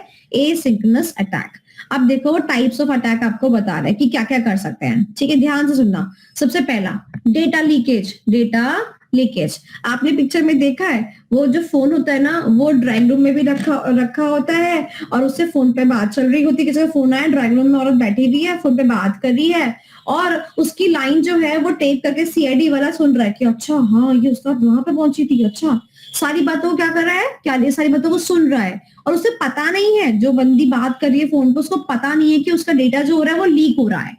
समझ में आया? उसको क्या बोलते हैं? Data leakage. यानी कि जो ट्रांसमिशन चल रहा था, उस ट्रांसमिशन के दौरान वो डेटा क्या कर गया? लीक कर गया। अब जैसे हमारी क्लास चल रही है, ठीक है, तो हमारी क्लास वाईफाई से ट्रैवल कर रही है, डेफिनेटली कर रही है। बट अगर कोई अपना राउटर से सेटिंग्स लगा ले, तो वो जो भी फाइल्स वगैरह में खोल रही हूँ ना, वो सारी फाइल्स वो खोल के देख सकता है। It is known as data leakage, ठीक है। और इसके साथ में ही आता है वायर टेपिंग। आपने सीआईडी में देखा होगा कि जब वो फोन लगाते हैं तो ना वो लोकेशन को एक्सेस करने के लिए क्या करते हैं? उसकी आवाज को टेप करते हैं, और फिर उसके बाद सोचते हैं कि वो कहाँ पे खड़ा होगा, लोकेशन आइडेंटिफाई करने की कोशिश करते हैं। तो जब आप उस बातचीत को टेप करते हो, यानी कि रिकॉर्ड करते हो, जब आप बातचीत को रिकॉर्ड करते हो, जो बातचीत हो रही है उसको क्या कहते हैं? Wire tapping. क्या कहते हैं? Wire tapping. अगर आपका डेटा लीक हो जाता है, दैट इज डेटा लीकेज। अगर उसको हम टेप करते हैं, उसको रिकॉर्ड करते हैं एज अ स्पायर, तो उसको बोलते हैं वायर टेपिंग। इतनी बात समझ आई? अब नेक्स्ट ध्यान से सुनेंगे। Next is subversive attacks. अब ध्यान से मेरी बात सुनना। एक पिक्चर आई थी, शायद एक वेब सीरीज आई थी विक्रांत नाम से। विक्रांत एक जहाज था, पानी का जहाज था, ठीक है, और पानी का जहाज था तो ऑब्वियसली पानी के अंदर ही होगा।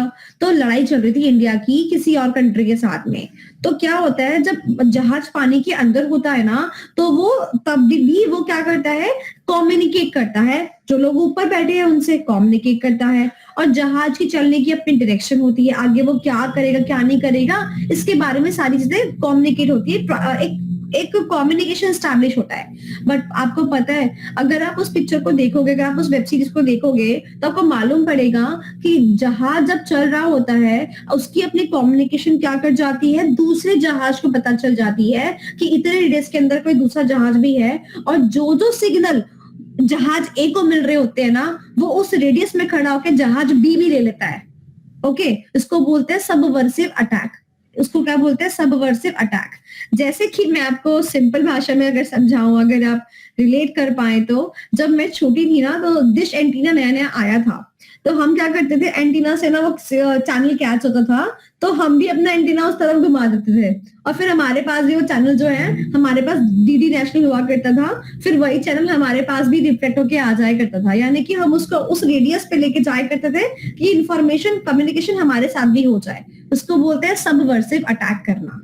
ओके, क्या बोलते हैं, सबवर्सिव अटैक करना। मुझे नहीं पता कि आपके जमाने में ऐसा, मतलब आपके जमाने में ऑफ कोर्स अब तो, बट अगर आपने देखा हो अपने ग्रैंडफादर्स, अपने ग्रैंडमदर्स के यहाँ पर एंटीने लगे होते थे, और डीडी नेशनल का सिर्फ एक ही चैनल आया करता था। है कोई कनेक्ट कर पा रहा है मुझसे? यस मैम, एंटीना तो देखे हुए हैं हमने। हाँ, तो वो बहुत छोटे एंटीना, थे, मतलब तब एंटीनास होते थे, गांव वगैरह में जाओ तो एंटीनास वहां पर यूज होते थे। हाँ, तो हमारे जमाने में ऐसे करते थे। फिर हम बगल वाले ने अगर केबल लगाया होता तो हम चोरी करते थे, ऐसा करते थे, उसका मजा ही अलग आता था। कलरफुल टेलीविजन तो बहुत बाद में आया, बहुत बाद में। ओके, अब बात करते हैं पिगी बैकिंग। सबसे बड़ी बात, सबसे पहली बात, भैया पिगी बैंक नहीं है, पिगी बैक है। पिगी बैंक नहीं है, पिगी बैक है। पहला तो भैया ये डिस्क्लेमर, बच्चा पिगी बैंक लिख के आता है, क्या लिख के आता है, piggy bank. Okay, before we commence with the piggy bank, बताओ कौन कौन से एसिंक्रोनस अटैक्स होते हैं। सबसे पहला अटैक कौन सा होता है, डेटा लीकेज, डेटा को लीक कर सकते हैं। दूसरा कौन सा होता है, उसी को रिकॉर्ड कर सकते हैं, यानी कि टेपिंग, वायर टेपिंग। तीसरा जहाज वाला, सबवर्सिव अटैक्स, जहाज वाला याद रखो, सबवर्सिव अटैक्स। और चौथा कौन सा है, पिगी बैकिंग। चौथा कौन सा है, पिगी बैकिंग। बैंकिंग नहीं है, बैंकिंग नहीं है, ठीक है। ओके, अब ध्यान से सुनना, बहुत ही आसान, पहले आसान शब्दों में समझा देती हूँ। क्या बोलते हैं, शिवम ने कॉल करने की कोशिश करी, ठीक है, किसी को, ओके, और लग गया किसी और को। समझ रहे हो, शिवम ने कॉल करने की कोशिश करी किसी को, और लग गया किसी और को। तो होता है कभी आप लोगों के साथ ऐसा, राइट?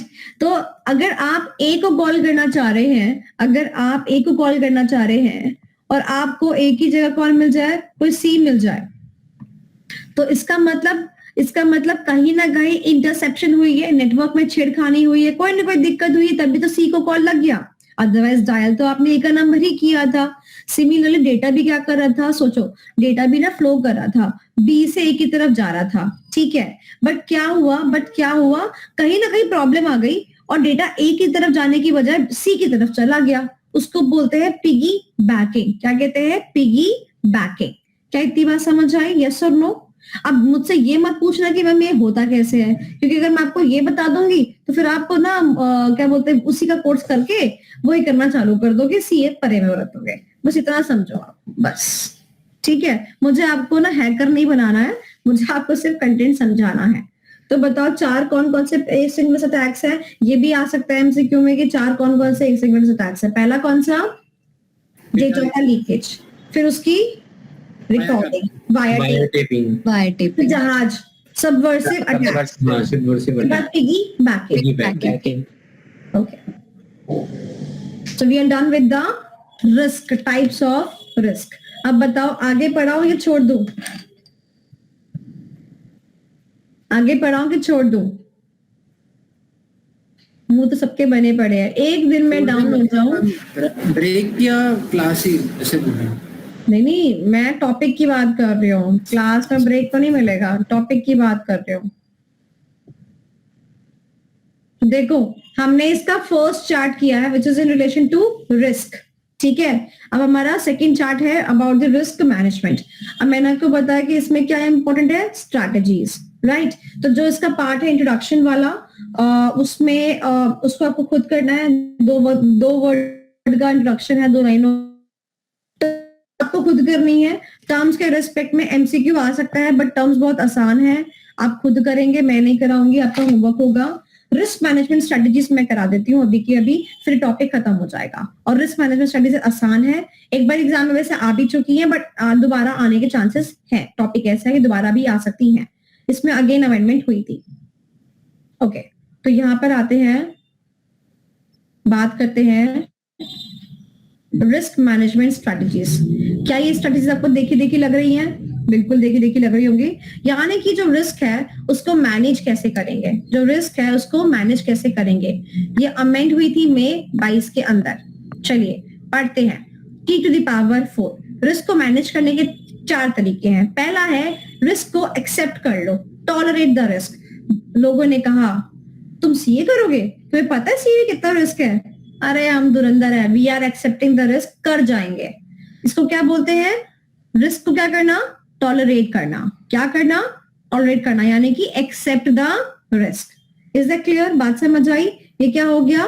रिस्क की एक्सेप्टेंस।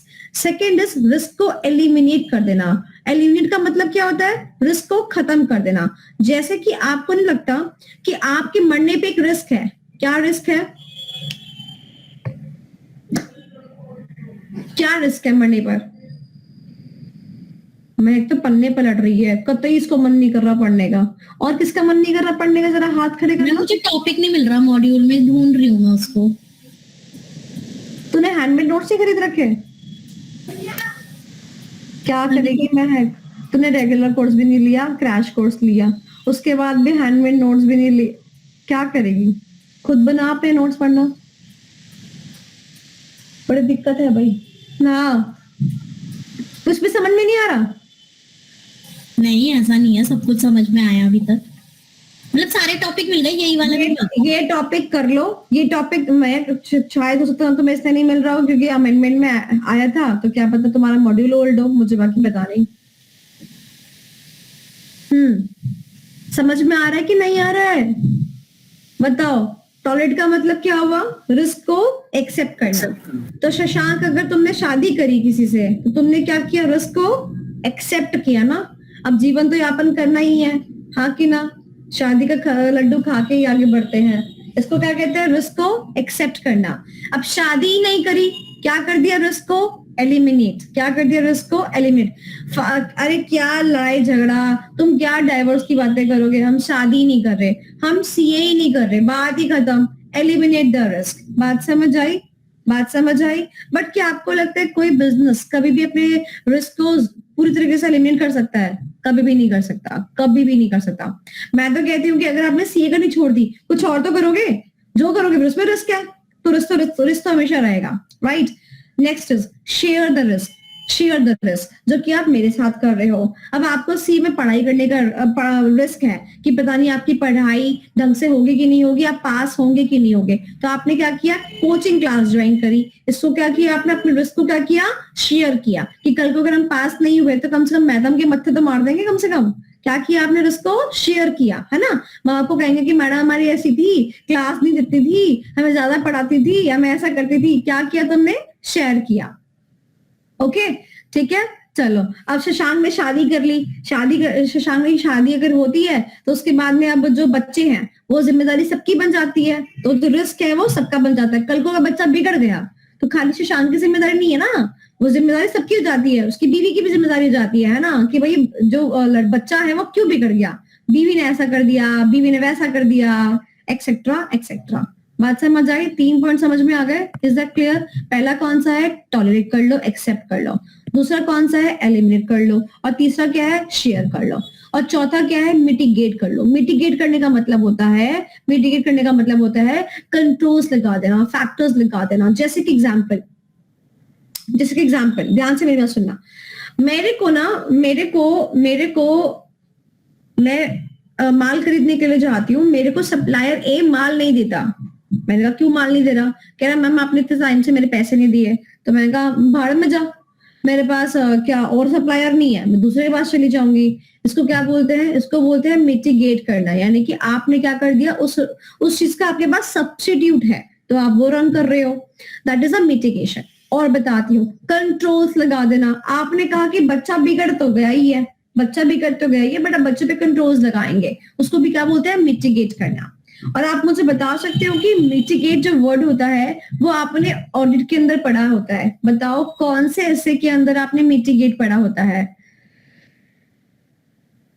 मेरा जो बच्चा है वो बताएगा। मेरा कौन सा बच्चा जिसने मुझसे पढ़ा है? बताओ मिटिगेट कहाँ पढ़ते हैं? अगर कोई बच्चा है जिसने असली में ऑडिट पढ़ा है, यार आज मैं ग्रीन हो रही हूँ, सारे पीछे भी ग्रीन है। बताओ आज ऐसा कौन सा बच्चा है जो मुझे बताएगा कि मिटिगेटर्स कहाँ पढ़ते हैं? हिंट देती हूँ। मिटिगेटर, इंडिकेटर, टर इज कॉमन। ये हिंट थोड़ा, कोई और हिंट दो। कोई और हिंट दो यार, मुझे लगता है शायद ये ना उस से में है।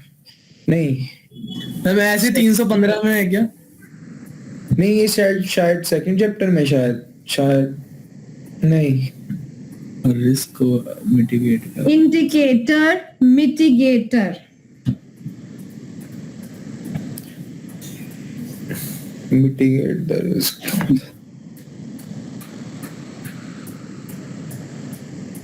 किन का ऑडिट पूरा हो चुका है? Raise your hand. At least classes ले ली है। मैम ये 520 में है क्या? नहीं 520 नहीं है। अदनान की हो गई है। और किसकी हो गई है? देवांश की हो गई है, वंश की हो गई है। अरे देवांश में वंश आता है, क्या बात है। ओके, सांची की भी हो गई है। Very good. क्या हुआ तुम्हारे, तैयारी कैसी है बताओ? तुम्हें तो यही नहीं पता चल रहा। अभी मैम बस याद नहीं आ रहा रिवाइज। चलो, और इंडिकेटर, मिटिगेटर 570। अब बताओ।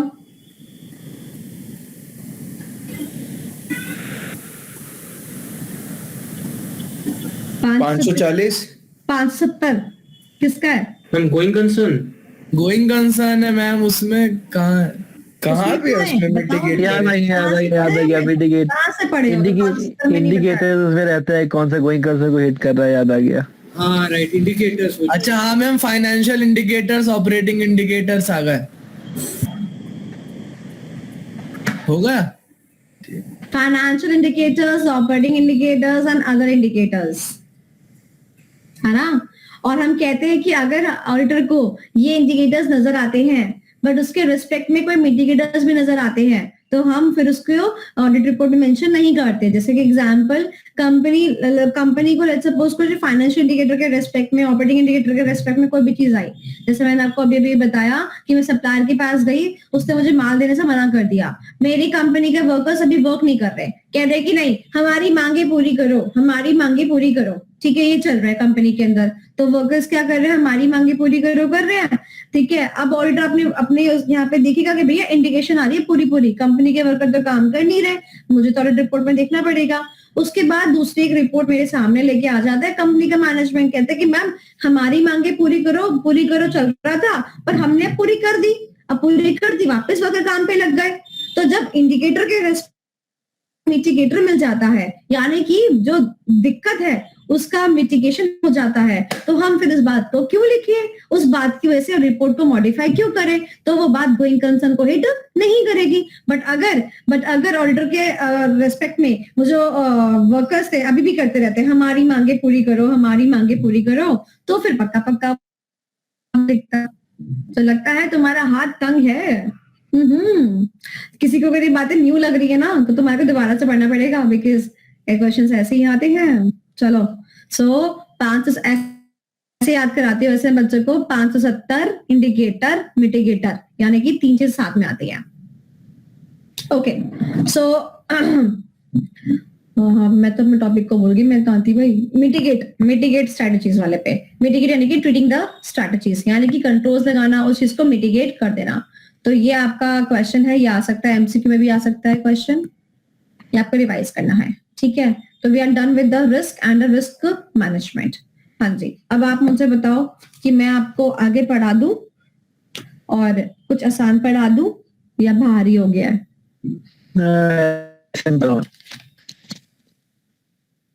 हाँ, वैसे हम करते हैं। एसएम करें? बच्चा पार्टी एसएम करना है या लॉ करना है? बच्चा पार्टी एसएम करना है कि लॉ करना है? बच्चा पार्टी एसएम करना है कि लॉ करना है? एसएम करना है कि लॉ करना है? अपने कमेंट्स डाल दो चैट बॉक्स के अंदर, एसएम की लॉ। लॉ यानी कि जो सेक्शंस चैप्टर नंबर 1 के हिट हो रहे हैं।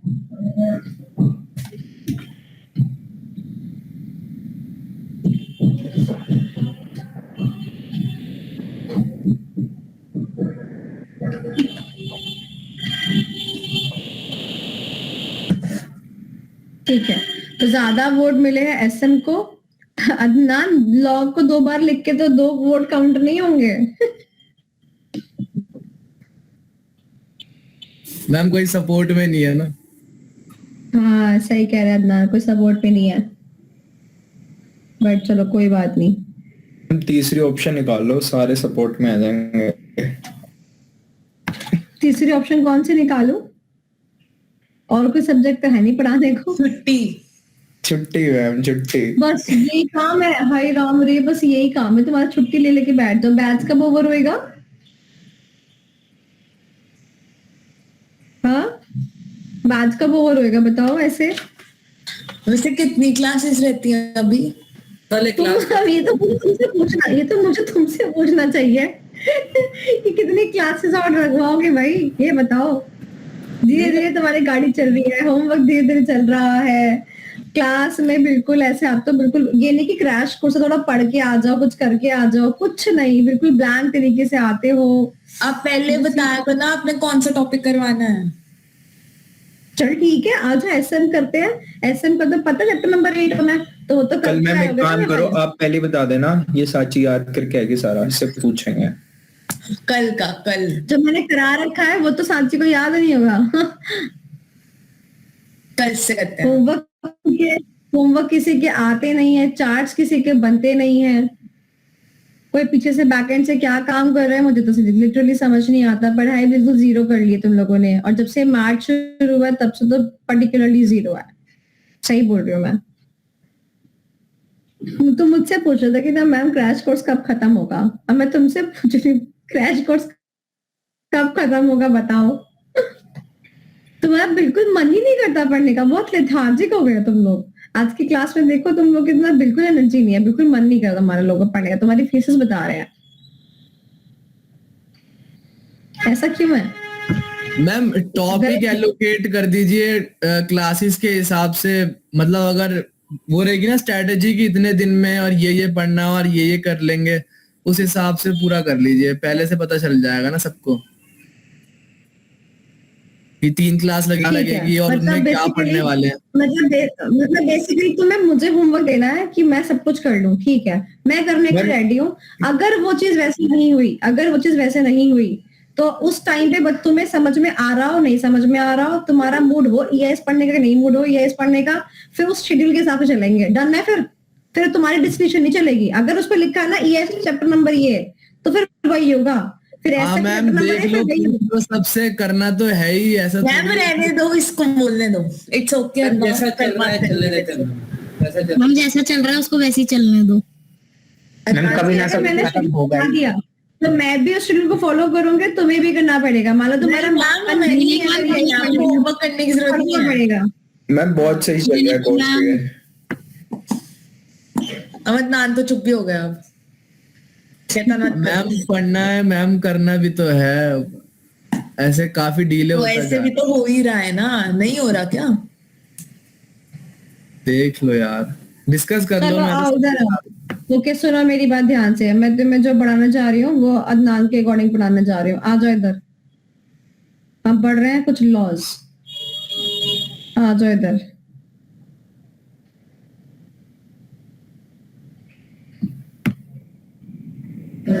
हम लॉ पढ़ रहे हैं। टॉपिक है की provisions of the IT related offences, यानी कि अब आप टेक्नोलॉजी यूज कर रहे हो इस चैप्टर के अकॉर्डिंग। बात समझ आई? तो अगर आप टेक्नोलॉजी यूज कर रहे हो तो कोई ना कोई टेक्नोलॉजी में हैकर जैसा भी इंसान होगा या कोई गंदा काम करने वाला इंसान भी होगा जो इस टेक्नोलॉजी को गलत तरीके से यूज करेगा। तो इसमें वो क्या कमिट करेगा? वो कमिट करेगा एक ऑफेंस। क्या कमिट करेगा? एक ऑफेंस। जैसे कि मान लो अदनान ना, मेरे पास में एक पेन ड्राइव थी, उसने मुझसे पूछा कि मैम ये पेन ड्राइव आप कुछ काम कर रहे हो उसका? मैंने कहा नहीं, क्या हुआ, ऐसे आइडल ही रखी हुई है। तो कहता मैम मेरे को दे दो 2 दिन के लिए, मैं आपको वापस कर दूंगा। मैंने कहा ठीक है वापस कर दियो। 2 दिन हो गए, 2 के 4 दिन हो गए, अदनान ने वापस ही नहीं करे। तो मैं इसको आईटी एक्ट के अकॉर्डिंग घसीट सकती हूँ। एक पेन ड्राइव को लेके मैं इसको 1 लाख रुपए का जुर्माना लगा सकती हूँ और उस 1 लाख रुपए में कितनी सारी पेन ड्राइव खरीद सकता था। तो ये है इस आईटी एक्ट की पावर। ओके, वो आप में से कौन सा बच्चा मुझे बताएगा कि आईटी एक्ट कब आया था? आईटी एक्ट कब आया था? 2000 और अमेंड कब हुआ था?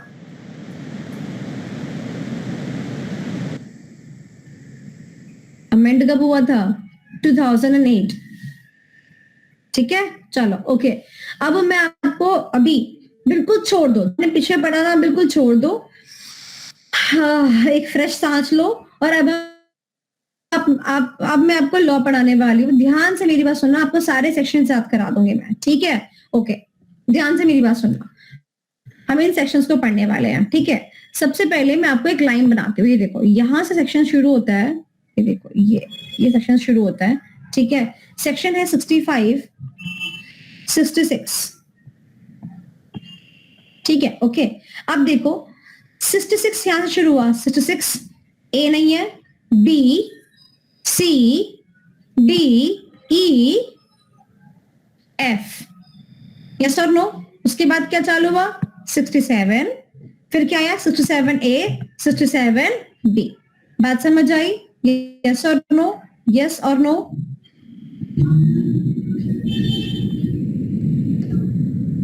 कोई सुन रहा है मेरी बात भाई साहब? है कोई? Yes ma'am, yes ma'am.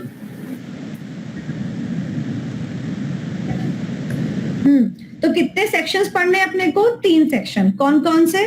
65, 66, 67। 66 के ए नहीं है, B, C, D, E, F तक है। उसके बाद 67 का ए है और बी है, ठीक है? इतनी बात समझ आई? चलो अब एक काम करते हैं, सबसे पहले जो सबसे लंबे वाला है ना उसको खत्म करते हैं, ठीक है? ध्यान से मेरी बात सुनना। 67 ई लेके चलेंगे।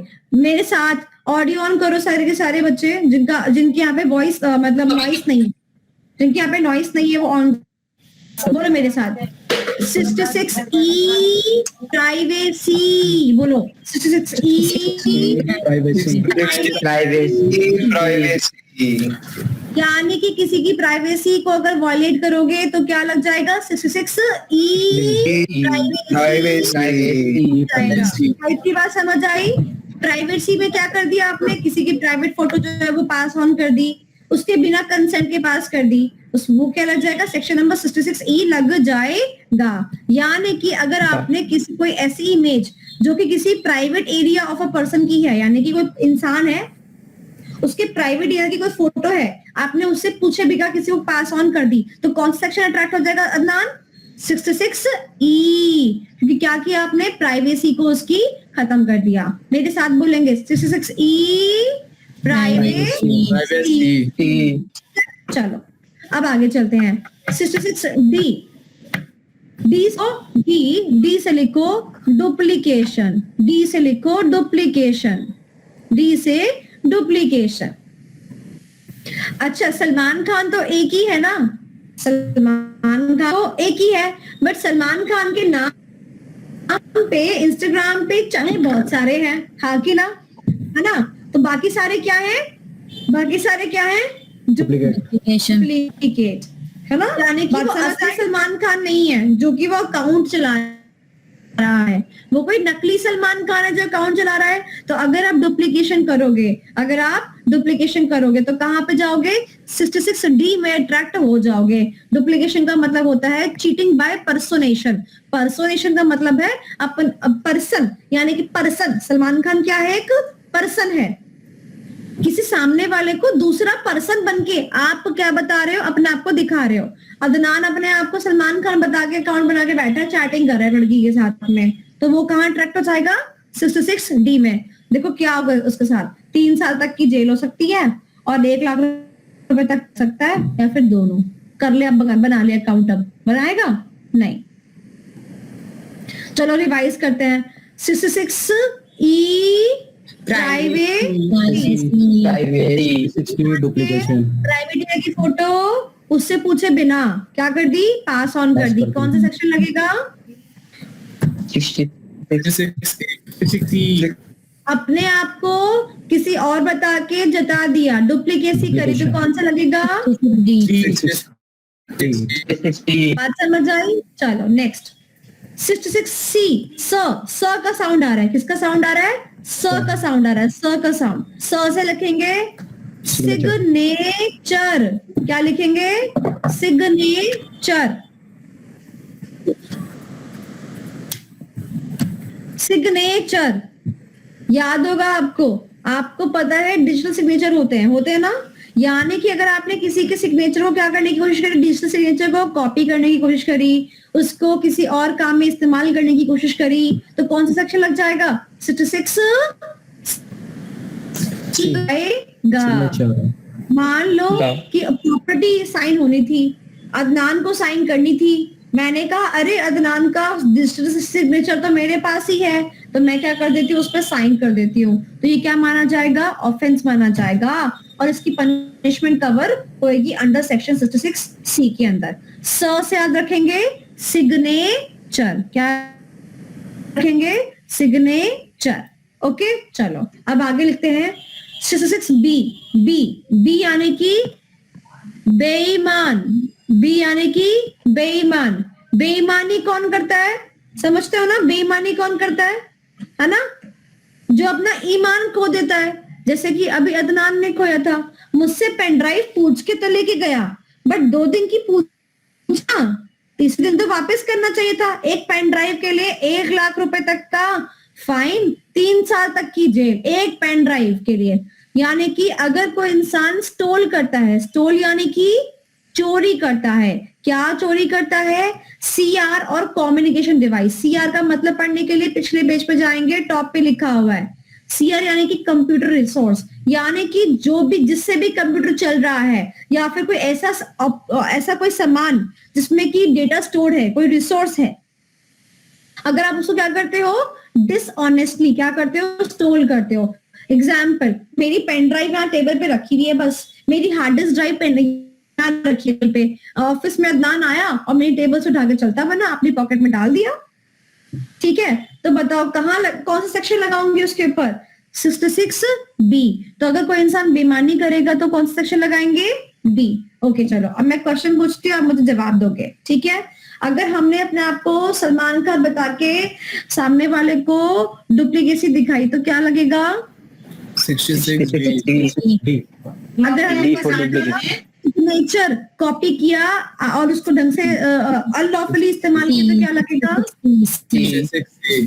स का साउंड आ रहा है। Very good. अगर हमने किसी के प्राइवेट एरिया की फोटो किसी को सेंड कर दी उसके कंसेंट के बिना तो क्या लगेगा? प्राइवेसी। Very good. अगर किसी इंसान ने कोई भी कंप्यूटर का रिसोर्स जैसे कि पेन ड्राइव हो गया या हार्ड डिस्क ड्राइव हो गई या फिर कोई भी सामान जो है जो कंप्यूटर में लगता है उसको चोरी कर दिया तो क्या लगेगा? 66B।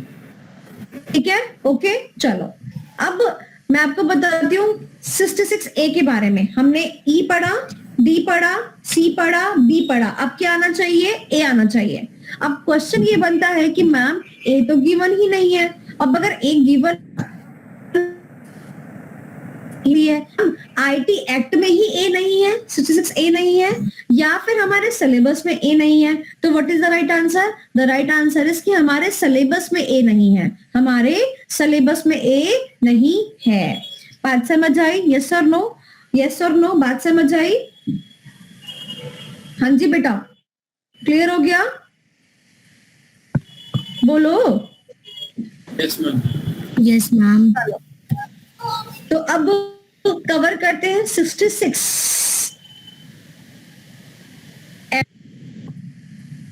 एफ पे लिखो फरेबी। एफ से लिखो फरेबी। फरेबी कौन होता है? जो फरेब करता है। फरेब यानी कि समझते हो ना, गद्दारी, जो गद्दारी करता है। अच्छा एक बात बताओ महक, कोई भी इंसान साइबर टेररिज्म फैलाएगा, हमारे देश के खिलाफ किसी को भड़काएगा, तो हम छोड़ देंगे उसको? नहीं छोड़ेंगे। क्या करेंगे? पनिशमेंट देंगे। पनिशमेंट देख रहे हो क्या है? Life time imprisonment. तो अगर कोई सीधा हमेशा के लिए जेल के अंदर। ओके, जैसे मान लो वंश ने क्या किया, वंश ने एक रील बनाई, ठीक है, और उस रील में नारे लगवाए हिंदुस्तान हाय हाय, और वो रील सबके में सर्कुलेट कर दी। तो क्या कर रहा है? 66F लग जाएगा इसके ऊपर। साइबर टेररिज्म फैला रहा है। टेररिज्म फैला रहा है साइबर के फॉर्म में, यानी कि इंटरनेट का इस्तेमाल करके कर रहा है, उसको क्या बोलेंगे? Cyber terrorism. पनिशमेंट क्या है इसकी बताओ महक? तो बताओ। लाइफ टाइम जेल हो गया। B C D E F में सबसे कड़क पनिशमेंट किसकी है? एफ की, गद्दारी करने की। याद हो जाएगी पनिशमेंट। एग्जाम में ये भी आ सकता है कि फरेबी की पनिशमेंट क्या है, क्योंकि ये सबसे अलग है। Life time imprisonment. कोई बच्चा अगर लिख के आया ना इसके अंदर 1 लाख रुपए का फाइन, चप्पलों से मारूंगी पकड़ के, ठीक है? वो सच्चा गद्दार होगा अगर उसने ऐसा किया तो, है ना? मारूंगी पकड़ के। तो अगर कोई बंदा फरेबी होगा तो उसको सीधा क्या करेंगे? जेल में डाल देंगे। फाइन मत लिख के आ जाना वहां पर, फाइन लगा के छोड़ दो उस गद्दार को, नहीं छोड़ेगा वो फाइन लगा के। क्या हमारा 66 पूरा होता है? नहीं, 66 की मेन बात रहती है। आ जाओ, सारे जो बाकी के हैं वो कंप्लीट हो गए, बट 66 कंप्लीट नहीं हुआ, तो 66 की बात कर लेते हैं। 66 कहता है कि अगर कोई इंसान ऐसा कोई कांड करे जो कि गिवन है 43 के अंदर। कहाँ गिवन है? 43 के अंदर। तो उसको पनिशमेंट ये मिल जाएगी। तो 66 क्या कहता है? 66 पनिशमेंट बताता है और कहता है कांड के लिए रेफर कौन सा सेक्शन कर लो? 43 कर लो। क्या इतनी बात आपको समझ आई? यस और नो? 66 में क्या लिखा है? 66 में आपको पनिशमेंट दी गई है कि अगर वो कांड हुआ, कौन सा कांड? जो कांड लिखा है 43 के अंदर, अगर वो कांड हुआ तो ये पनिशमेंट लगा देना। तो इसीलिए ये जो सेक्शन है वो 2 लाइन में सिमट के रह गया। मैं क्वेश्चन दोबारा पूछती हूँ। अभी तक तो हम कांड भी पढ़ रहे थे और उसकी पेनाल्टीज भी पढ़ रहे थे, बट 66 ने क्या कहा कि भैया मैं कांड नहीं बता रहा, कांड को पढ़ने के लिए कहाँ जाओ? 43 में जाओ। मैं सिर्फ क्या बता रहा हूँ? पेनाल्टी बता रहा हूँ। तो मुझे एक बात बताओ, ध्यान से सुनना, जब जब ये कांड लगेगा, जब जब ये कांड होगा, तब तक ये पेनल्टी आएगी। यानी कि जब जब 43 लगेगा तब तब 66 लगेगा। यानी कि अगर 66 लग रहा होगा तो 43 भी लगेगा। यानी कि 2 सेक्शन साथ में चलेंगे, ट्विंस हो गए। और इसीलिए अभी तक हम 65, 66 और 67 पढ़ते आए हैं, और इसीलिए 66 से पहले एक हमारा सबसे पहला सेक्शन आ गया 43 सेक्शन। 43 सेक्शन आ गया, ये रहा।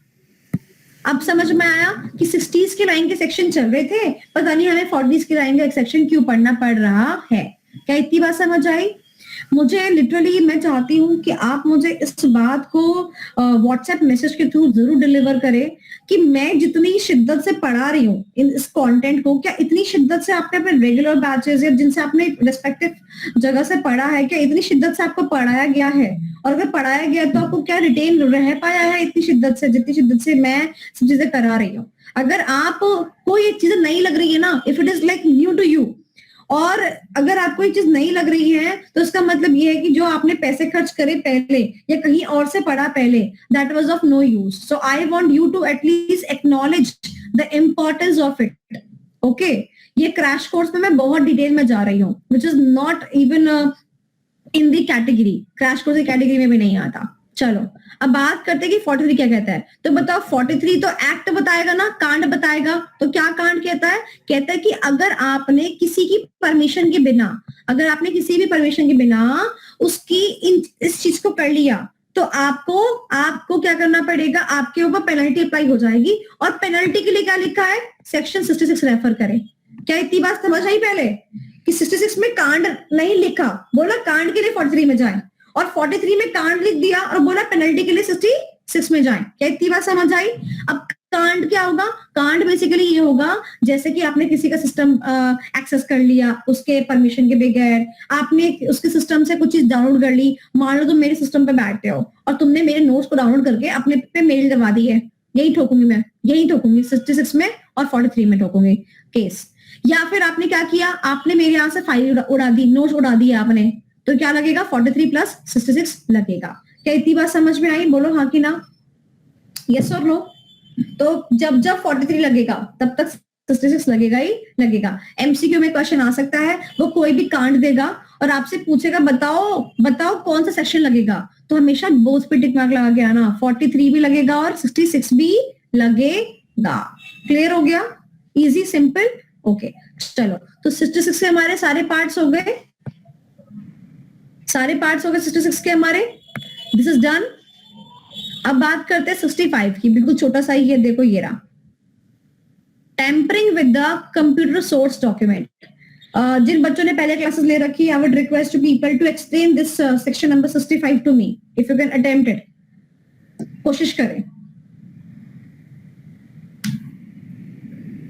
करें।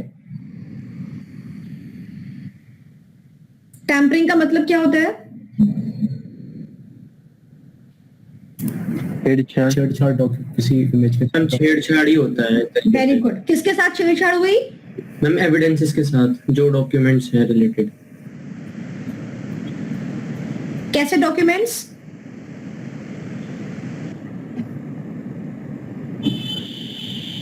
कंपनी का डाटा डॉक्यूमेंट्स तो होते हैं, कंप्यूटर रिलेटेड सोर्सेज है। कंप्यूटर मतलब जैसे हमारे काम के जो रिलेटेड है उसको। ओके, छेड़खानी तो ऊपर भी हुई। तुमने मेरे नोट छेड़े थे, मैंने 43 लगाया था, साथ में 66 लगाया, तो फिर 65 और 66 में डिफरेंस क्या रह गया? या फिर 65 और 43 में डिफरेंस क्या रह गया? छेड़खानी वहां भी हो रही है, यहाँ भी हो रही है।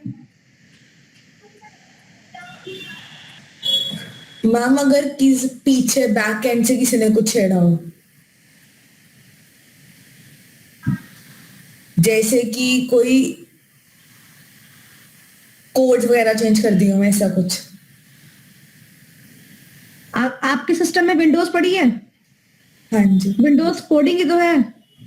अगर आपके कोड्स के साथ छेड़खानी कर दूं कि सिस्टम चालू ही ना हो, या फिर आपके कोड्स के साथ छेड़खानी कर दूं कि दिक्कत आ जाए, उसको क्या बोलेंगे? कंप्यूटर सोर्स डॉक्यूमेंट के साथ छेड़खानी करना। यानी कि that is a source document, आपने उसकी कोडिंग ही हिला दी, तो फिर किसमें फॉल करोगे? 65 में फॉल करोगे। आपने मेरे नोट्स चुराए, आपने मेरे नोट्स छेड़खानी करी, 66 लगेगा, 43 लगेगा। आपने मेरे लैपटॉप के कोड के साथ छेड़खानी करी, मेरा सॉफ्टवेयर नहीं चल रहा, उसमें वो किस में आएगा? 65 में आएगा। क्या इतनी बात समझ आई? नहीं समझ आई तो भैया रेगुलर बैच ले लो, मैं इससे ज्यादा नहीं समझा सकती। आगे चलते हैं 67 में क्या कहता है वो? ध्यान से मेरी बात सुनना। 67 कोई चीज को ट्रांसमिट कर रहे हो from point A to point B, क्या कर रहे हो? ट्रांसमिट कर रहे हो। क्या ट्रांसमिट कर रहे हो? ऐसा गंदा काम, ऐसा गंदी चीजें जो कि शोभा नहीं देती, यानी कि ऐसा material which is attracting lust, lascivious material को ट्रांसफर कर रहे हो, यानी कि which is very much lusty, very much sensuous you can से।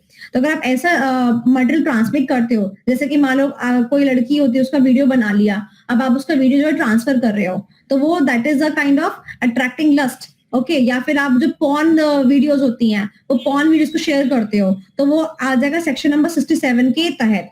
अब 67 वाले सेक्शन में ना एक नई चीज है, उसने ना कुछ दे रखा है, ये फर्स्ट टाइम और सेकंड टाइम कुछ ऐसा दे रखा है ना। सारी चीजों में अगर आप देखो सब जगह ही दे रखा है। अब क्या हुआ? मिस्टर ए था, मिस्टर ए ने पहली बार कोई पॉर्न वीडियो जो है ट्रांसफर कर दी मिस्टर बी को। अब क्या हुआ? केस लग गया। अब केस के दौरान पता क्या कह रहा है मिस्टर ए कह रहा है कि यार ये तो मेरा फर्स्ट टाइम है ना, मुझे माफ कर दो, मुझको पता ही नहीं था कि पॉइंट वैल्यू ट्रांसफर नहीं करते। तो इसीलिए उन्होंने कहा कि पहली बार करो चाहे आखिरी बार करो, लगेगा तो लगेगा।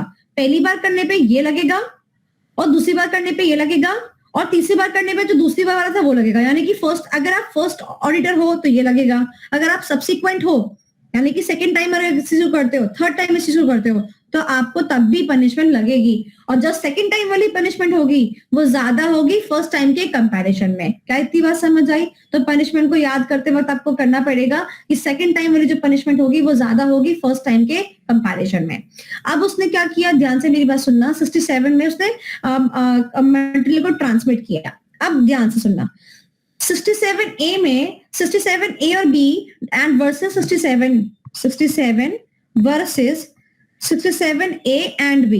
ध्यान से मेरी बात सुनना, मुझे करवाना तो नहीं चाहिए बट करवाना पड़ेगा, क्योंकि अगर आप खुद भी पढ़ लोगे ना फिर आप मुझसे पूछोगे कि मैडम क्या डिफरेंस है।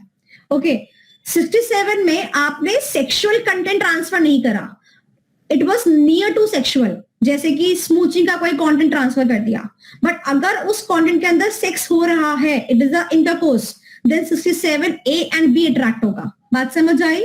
If it is an intercourse, then 67A and B. If it is not an intercourse, then 67 only. क्या इतनी समझ आई? Okay. बोलो yes or no? ये तो कंटेंट सबको समझ में आया होगा। अब क्या बायोलॉजी भी पढ़ाऊं? आगे चलते हैं। अब आपने इंटरकोर्स की जो वीडियो है उसको सेंड किया, ठीक है? तो जो उसमें कैरेक्टर्स हैं, जो उसमें लोग हैं, अब उस लोग पर बेस्ड आता है A एंड B। अगर वो जो लोग हैं वो है अडल्ट, यानी कि कैरेक्टर्स जो है ना, लेट्स सपोज मूवी के जो कैरेक्टर्स हैं वो अडल्ट है, वो 18 प्लस है, तो अट्रैक्ट होगा 67A अडल्ट। और अगर वो कैरेक्टर क्या है B यानी कि बच्चा, अगर वो कैरेक्टर क्या है बच्चा, तो अट्रैक्ट हो जाएगा 67B। ब से बच्चा याद रखेंगे, 67B बच्चा, A से अडल्ट, B से बच्चा। ओके, बात समझ आई? यस और नो? बात समझ आई? यस और नो? एनीवन जिसको बात समझ ना आई हो? So there is a basically difference between 67 and 67AB. In 67 it is near to sex, but in 67A and B it is the intercourse, it is the sexual data. And अगर उसपे characters जो है involve है वो adult है, 67A लगेगा। अगर उसमें बच्चे कैरेक्टर्स हैं यानी कि माइनर्स इंक्लूडेड है तो 67B लगेगा। क्या इतनी बात समझ आई? तो जब आप पढ़ोगे ना 67A और B तो आपको सेम ही लगेगा, बट यहाँ पर क्या होगा, बच्चे आ जाएंगे बस। ओके, अब देखो वो प्रोवाइजो दे रहा है। क्या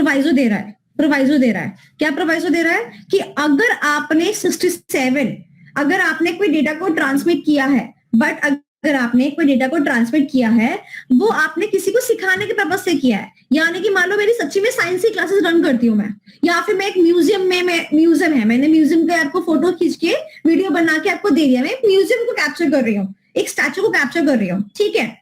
आपको पता है मैं जैन धर्म से बिलोंग करती हूँ। हमारे जैन धर्म में तो हम मतलब कपड़े को धारण ही नहीं करते हैं, हमारे ऋषि मुनि धारण नहीं करते। बट अगर मान लो मैं कोई, हमारे यहाँ पे जब भी कोई फंक्शन होता है तो हम कैप्चर करते वीडियो और उसको क्या करते, सर्कुलेट करते हैं हमारे ग्रुप्स पे, फैमिली ग्रुप्स पे। तो क्या मैं इस सेक्शन में कवर हो जाऊंगी? नहीं। क्यों?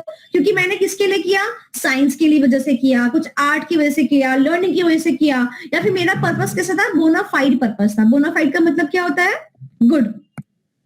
It is for a good purpose. Okay.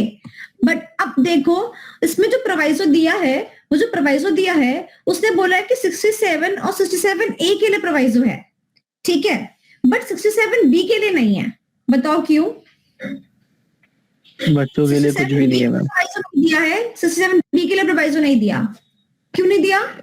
क्योंकि माइनर्स के लिए सब कुछ स्ट्रिक्टली बना है, कुछ भी होना। Very good. क्योंकि बच्चे को अगर आप इन्वॉल्व कर रहे हो तो ये तो सबसे बड़ा गलत बात है ना, बच्चे को आपको इन्वॉल्व कभी भी नहीं करना चाहिए। तो इसीलिए प्रोवाइजो 67B के लिए कभी भी नहीं आया। क्या इतनी बात आपको समझ आई? यस और नो? समझ में भी आगे सारे सेक्शंस, याद भी हुए सारे सेक्शंस? बताओ, अगर आपने कोई डेटा से ट्रांसमिट किया जिसमें कि बंदे ने साइबर टेररिज्म फैलाने की कोशिश करी, तो बताओ कौन सा लगेगा?